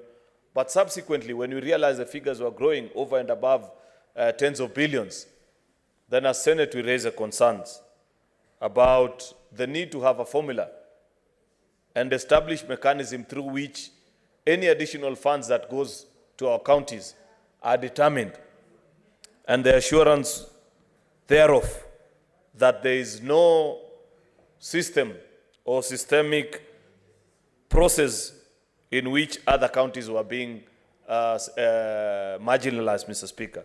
Because this House serves to protect the interests of counties and their governments. And therefore, after years of haggling about this conversation, Mr. Speaker, the Committee on Budget and Finance developed this mechanism. Number one, the formula through which first you make the determination of what is conditional, what is unconditional, and the spread out of how each county benefits. And the same will be evidenced in the bill, Mr. Speaker. And if you read through the schedules, the first, second, third, you will see that counties, for example, that don't have minerals, or at least, I don't believe no county doesn't have minerals, Mr. Speaker, but counties that haven't exploited their mineral activities don't benefit, for example, under Schedule 3 in the mineral collections, and so on and so forth, Mr. Speaker. Many other things. I listened to the senator who contributed before me speak on the issue of fines and the same. So this bill is a brainchild of the Senate, Mr. Speaker, after rigorous work and thoughts of colleague senators on what we need to do, have a determined formula and ways in which you send additional resources to our counties, Mr. Speaker. And therefore, I am happy and proud that this House has made a significant contribution in entrenching and furthering devolution as one of the great tenets why this House exists. And therefore, Mr. Speaker, we have this bill that is before us that sets out the formula and the determination of all these proceeds of loans and grants and from development partners and other government programs, Mr. Speaker, that the national government is running in collaboration with the county government. I must commend this administration for one thing, Mr. Speaker. I hear people not appreciate and celebrate, but it has taken this administration, Mr. Speaker, to finally unlock the constitutional dictates of Article, should be 189 if I don't get it right, but on the cooperation between county and national governments, Mr. Speaker. Many of the times that there are programs that were being run, Mr. Speaker. The least medical equipment is one such example, and it's part of the funds that are on this schedule, Mr. Speaker, where decisions on procurement, allocation, determination of who deserves what, were all concluded here in Nairobi with minimal or no regard, Mr. Speaker, to our county governments. But take an example, take a look, Mr. Speaker, at, for example, this fertilizer subsidy program, Mr. Speaker, and the coordination and the agreement, putting it in schedule, matching.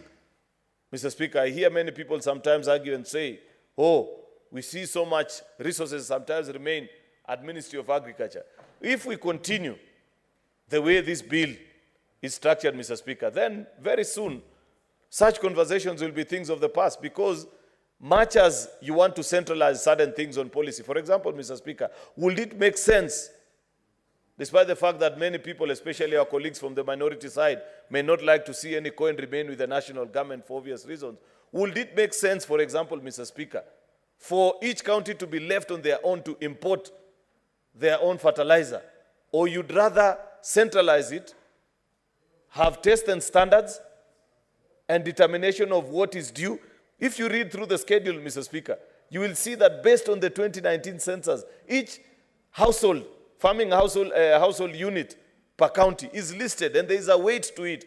And that weight is the factor which informs how much bags of fertilizer are due to a particular county, and the resources follows the same, Mr. Speaker. Because if it was left to be procured otherwise, Mr. Speaker, it will be costly, for the simple reason of economies of scale. It makes more sense to place a more significant order. I mean, that's a no-brainer, Mr. Speaker. And therefore, I like the spirit that is in the bill of cooperation between national and county governments where it makes sense, where it's more affordable, Mr. Speaker, where it actually gives better advantage to the people that we represent, Mr. Speaker, because sometimes we tend to blur the lines and forget that at the end of the day, there's only one taxpayer. And he doesn't have two pockets from which he pays, one to the county and another to the national government. When they pay taxes, they expect that us, especially we that serve in Parliament, Mr. Speaker, will have the financial discipline to determine for them what is in the best and most prudent way that they can get services closer to themselves, Mr. Speaker. And therefore, I like the proposals that are in the bill, up to and including the reporting mechanisms that have been put in place. And this is a new model, Mr. Speaker, of drafting our bills, which I want members to take note and be cognizant of, especially you that serve in our committees.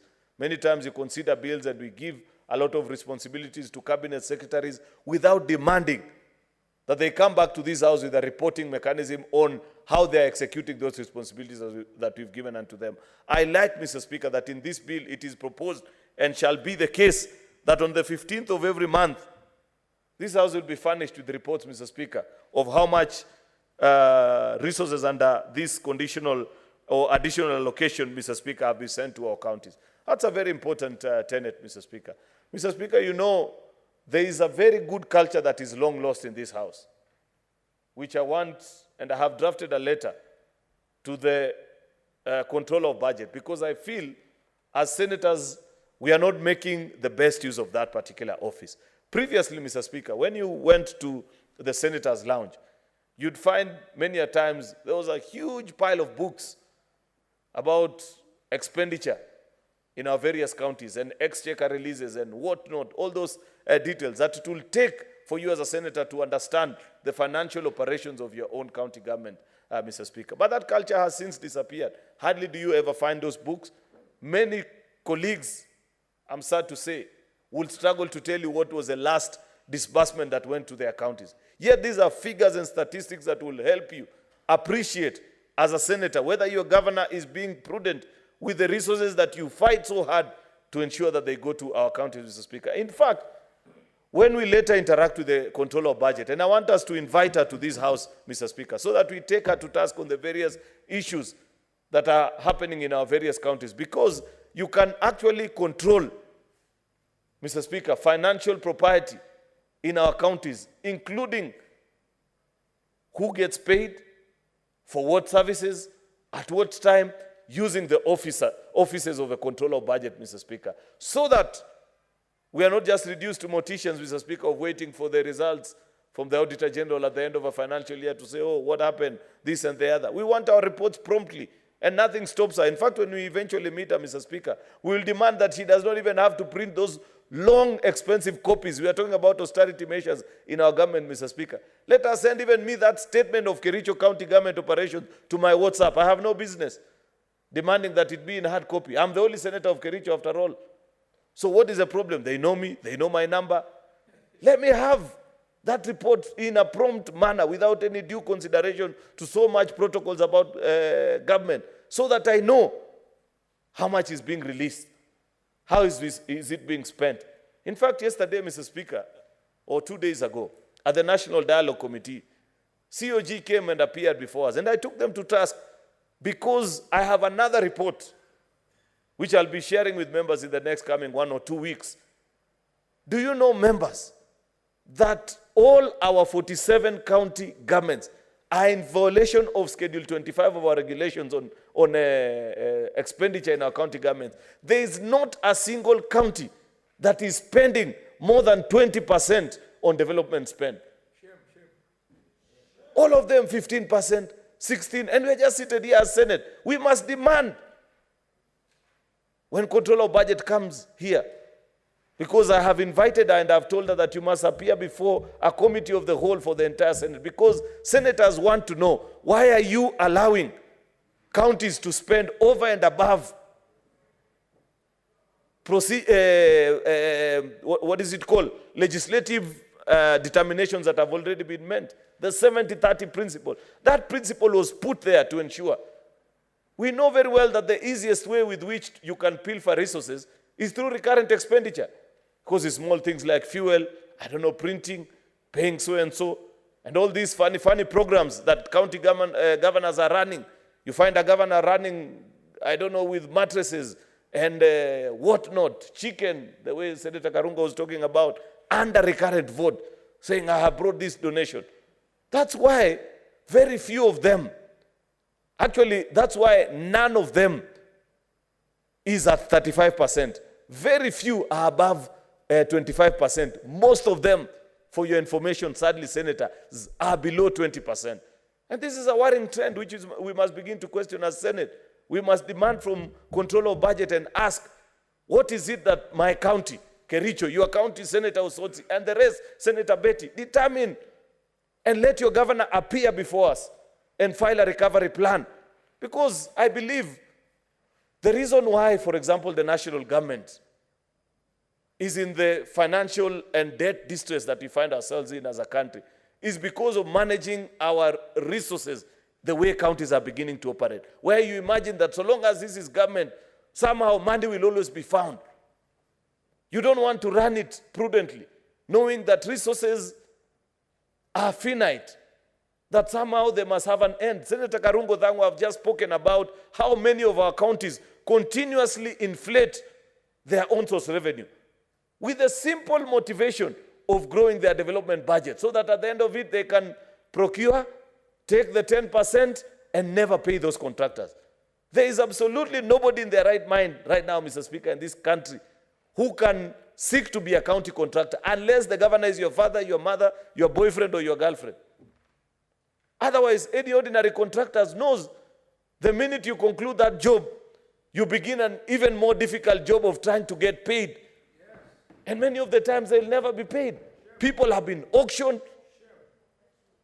As a Senate, Mr. Speaker, these are the things that we need to interact with and rise above. I believe our job is not just legislating and passing laws and passing such beautiful pieces of legislation, Mr. Speaker. We must follow like a good CEO. And I said another time, Mr. Speaker, that a senator is like the chairman of a board and the governor is a CEO. Oversight responsibility is on us to ensure that your governor present the financial report of how the company, otherwise known as a county government, performed in that particular financial year. How did they use the resources that were sent to them? How much did they ensure that they brought services proximate to the people, Mr. Speaker? Many other times, if you take time to read through, take time and understand, what is your governor doing? Where are these resources disappearing to? Why is it that when you move around your county. Despondency levels are on an all-time high. People still speaking about lack of basic amenities, no drugs in our facilities.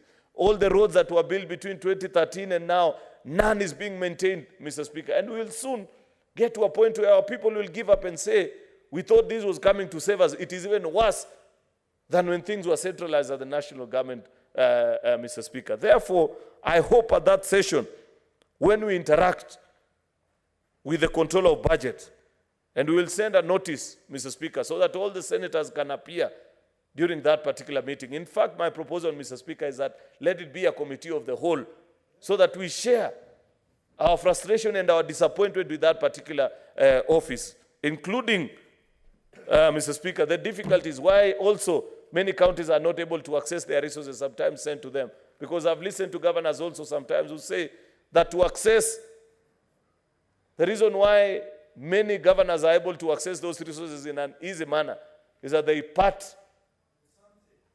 with something. And those that don't give are frustrated and have to wait for months, and services are delaying, Mr. Speaker. And the minute they know that the minute you pay, then nobody asks you.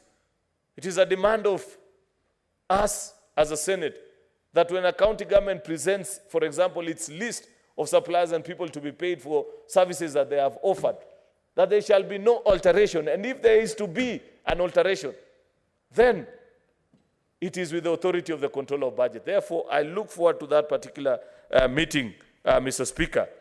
Otherwise, I celebrate the spirit and the ingenuity that is in this particular bill and the various programs and proposals.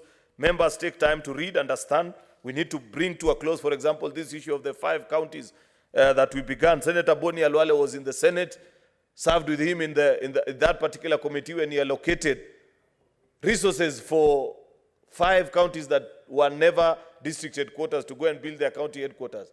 He went on leave for good 5 years. He is back. We are still giving resources to those 5 counties. We need to bring this to a close, Mr. Speaker, and so many other programs that are listed here, because it doesn't make financial sense for us to continue to disperse the same, Mr. Speaker. And like I said lastly, Mr. Speaker, I like the fact that each segregated category points out you to your performance of your county. If you are not, I believe every part of this county, there is something they can mine. But if you have not exploited your mining potential, then don't expect anything on Schedule 3. That's why if you go to Schedule 3 and minerals, Mr. Speaker, of the bill, I think almost 20 counties, mine included, are on zero, because what can you be given if you have not brought or made any contribution? I expect maybe Kwale will be leading. I don't know, Mr. Speaker. Senator Chimera is here and will look it out for us and what has been the contribution because of the mining activities and so many others. Even Senator Boni, challenge your people. I saw yesterday in cabinet they allowed artisan miners to continue to ply their trade. You know those people who come with a karai and shake water and say, oh, there's some gold. I don't know how gold is called in Kiluya, Mr. Speaker. But we must move our people from that kind of mining practice and see what possibilities. I know they had closed actually the issue of issuing mining licenses. And I saw in the dispatch of cabinet yesterday that has now since been opened. I'm sure if Senator Boni Halwale was to exploit on that potential, there will be a bigger contribution to their column under Kakamega than what is on that column, and so on and so forth, Mr. Speaker. Therefore, I support this bill, Mr. Speaker, and hope that we can conclude on it speedily so that these resources can be released to our counties. With those main remarks, Mr. Speaker, I thank you. Thank you so much, Senate Majority Leader, for your contribution. I can confirm that the House will definitely support the requirement that you requested in the House of the Whole. Senator Osotsi Godfrey Atieno. Thank you, Mr. Speaker, for the opportunity to also express my views on this very important bill.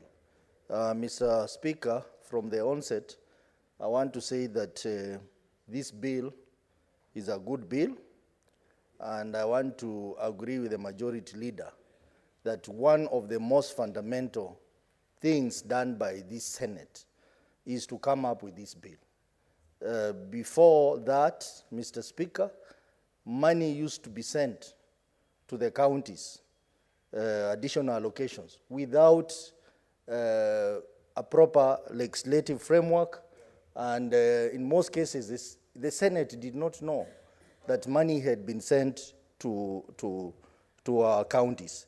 But with the introduction of this bill, Mr. Speaker, we have been able to monitor all the monies that are sent to our counties outside the shareable revenue that we pass every year.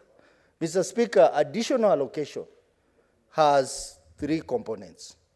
That is a share of the national government, shareable revenue, loans from development partners, and grants. And these are the monies that are sent after we pass the shareable revenue that goes to the counties.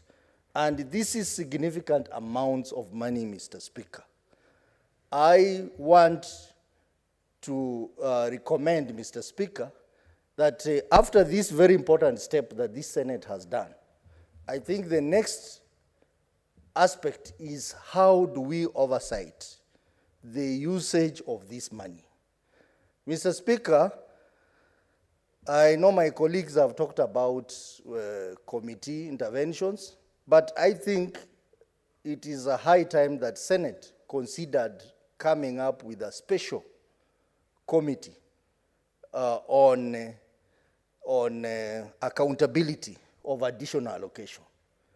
I'm saying that, Mr. Speaker, because I know PAC and PIC, they are quite busy with other aspects of accountability, but we need a special accountability committee on the issue of additional allocation, so that this committee will be there to look at how these monies are utilized, monitor projects on the ground, because this particular bill has come to us, Mr. Speaker, without the specific projects, especially for this donor money. It is important, and I want to agree with Senator Kiambu, that maybe in the next bill that will come to us, we'd like to see if it is support in the agricultural sector, what are the specific projects that we are approving? Because when this money goes to the ground, Mr. Speaker, it is, ends up in projects which sometimes are not there. They are hot air. So it is important that we have a special accountability committee on additional allocation, so that we enhance our oversight and ensure that all the funds that are sent to our counties outside the shareable revenue are equally monitored and properly oversighted. Mr. Speaker, I have gone through the bill. I have some reservation. I know that we are putting in money towards aggregated industrial park. And we have seen the CS for Trade, Honorable Moses Kuria, aggressively moving around the country and launching these parks. But Mr. Speaker, when you look at the schedule that has been provided, only 18 counties have been given the 250 million. My county is not included among the 18. The county of Kakamega, where my big brother Bonnie is a senator, has nothing.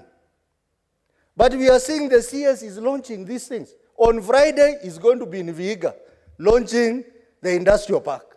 What is he launching when there is no money? When there is no budget? Mr. Speaker, I think it was important if we decided that we want to give 250 million to counties, we should have done that to all the counties. Or if we are not ready, we delay until next year to give them. But this idea of listing only 18 counties and leaving out the others, what criteria was used, Mr. Speaker? So I don't understand what the hurry that the CS for Trade is in by launching these things. In my own county, they are launching on Friday. There is no public participation. There is no intervention by the county assembly. So what is he coming to launch?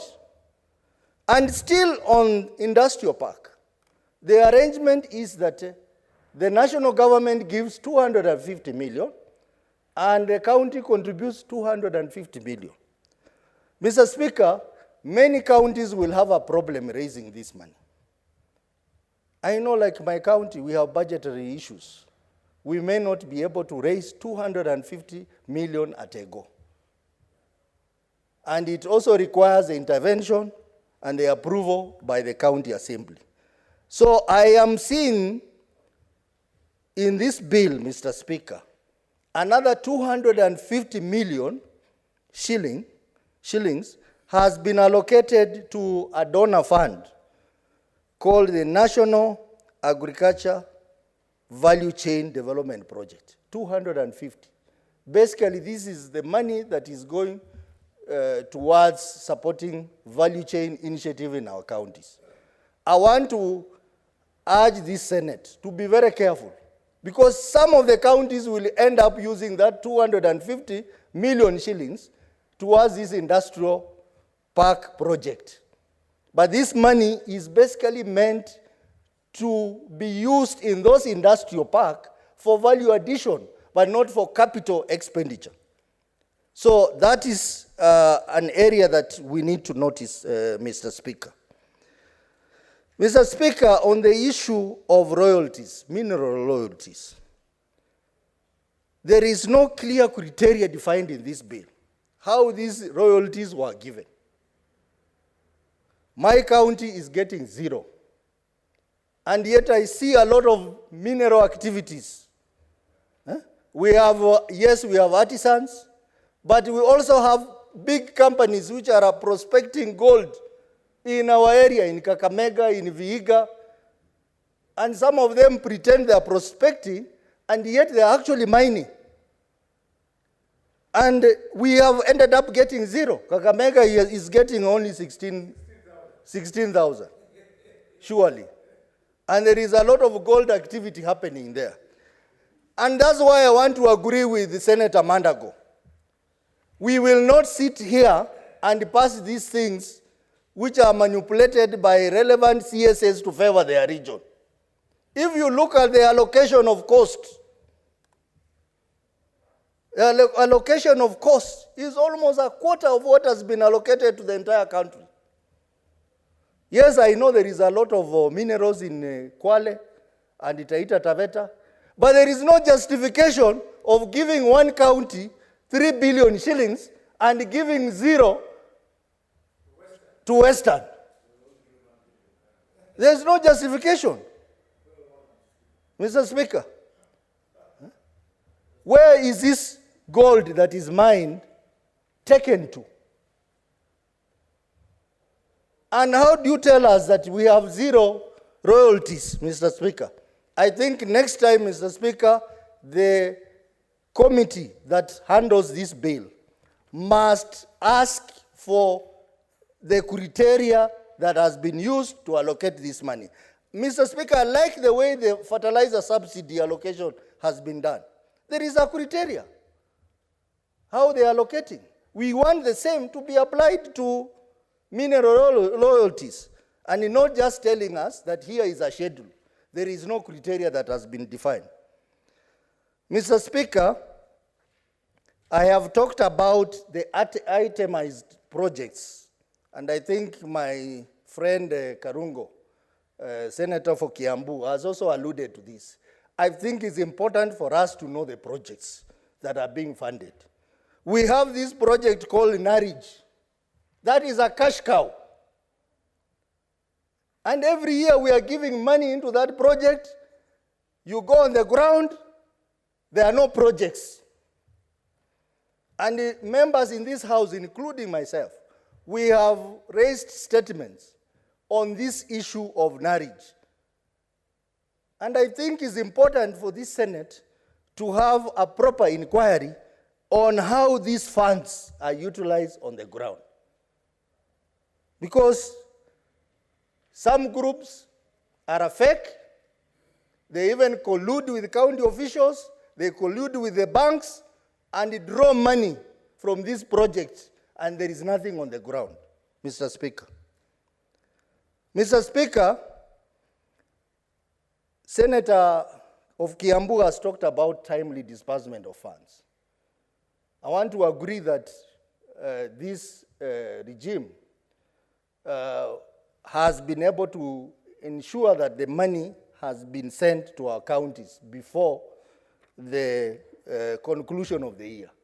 But, Mr. Speaker, practically, that money does not reach the counties in time because of the bureaucracies at the Office of the Controller of Budget, at the Treasury, IFMIS. So you find that 2 months later, counties are still chasing that money. So I want to agree with the majority leader that I think it's a high time that this House had a serious engagement with the Controller of Budget, because a lot of things are happening at that office. Senator Sotsi, it is 1 o'clock. You will have an additional 8 minutes to continue the contribution when you resume in the afternoon. And Honorable Senators, it's now 1 p.m., time to adjourn the Senate. This House, therefore, stands adjourned until today, Wednesday, 4th October 2023 at 2:30 p.m.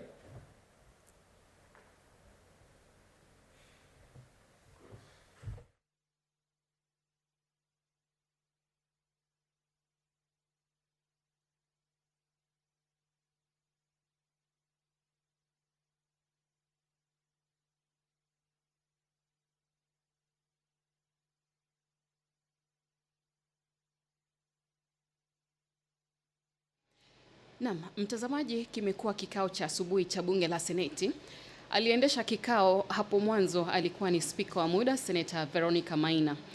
Na mtazamaji, nikirejelea tu mawili matatu kuhusu kikao chenyewe, tuliwatarajia mawaziri watatu lakini mmoja ndiye alifika. Waziri Aisha Jumwa hakufika. Waziri wa masuala ya vijana, michezo na sanaa Ababu Namwamba pia hakufika. Hili ni jambo ambalo lilionekana kuwaghadhabisha baadhi ya maseneta hapo mwanzoni mwa kikao. Hata hivyo, Mheshimiwa Ababu Namwamba alikuwa ametuma radhi kupitia kwa barua. Waziri wa usalama Mheshimiwa Aden Duale alifika mbele ya bunge la Seneti, na aliposimama alikabiliana na maswali kadha wa kadha kutoka kwa seneta wa kaunti ya Marsabit, Senator Chute. Mheshimiwa Duale alijieleza kikamilifu kuhusu wanajeshi wa Kenya nchini Somalia. Wanajeshi hao wanafanya kazi chini ya AMISOM. Kulikuwa na maswali ya ziada ambayo yaliulizwa na Senator Chute, Senator Cherargei, Senator Khalwale, Senator Mbugwa na maseneta wengine. Baada ya hapo, Mheshimiwa Duale aliruhusiwa kuondoka na spika wa muda Senator Wakili Sigei akachukua usukani wa kuendesha kikao. Kutoka hapo, bunge la Seneti lilirejelea mswada wa mgao ziada kwa serikali za kaunti. Kumbuka huu mswada ulianza kujadiliwa mnamo hapo jana. Senator Mandago alikuwa sakafuni hapo jana, lakini muda ukaisha. Kwa hivyo alipata nafasi ya kumalizia. Waliofuata ni Senator Thangwa, Senator Cheruyot, kisha Senator Osotsi akatamatisha. Mtazamaji, iwapo ulipitwa na yaliyojiri katika kikao hiki, tafadhali fanya hima utazame kwa YouTube, ama pia unaweza pia kupata nakala ya Hansard kutoka kwa mtandao wetu www.parliament.go.ke. Kwa sasa ninakuaga, manake sina la ziada, lakini usikose kikao cha alasiri kuanzia saa 8:30. Langu jina ni Busaka Litu, kwa heri.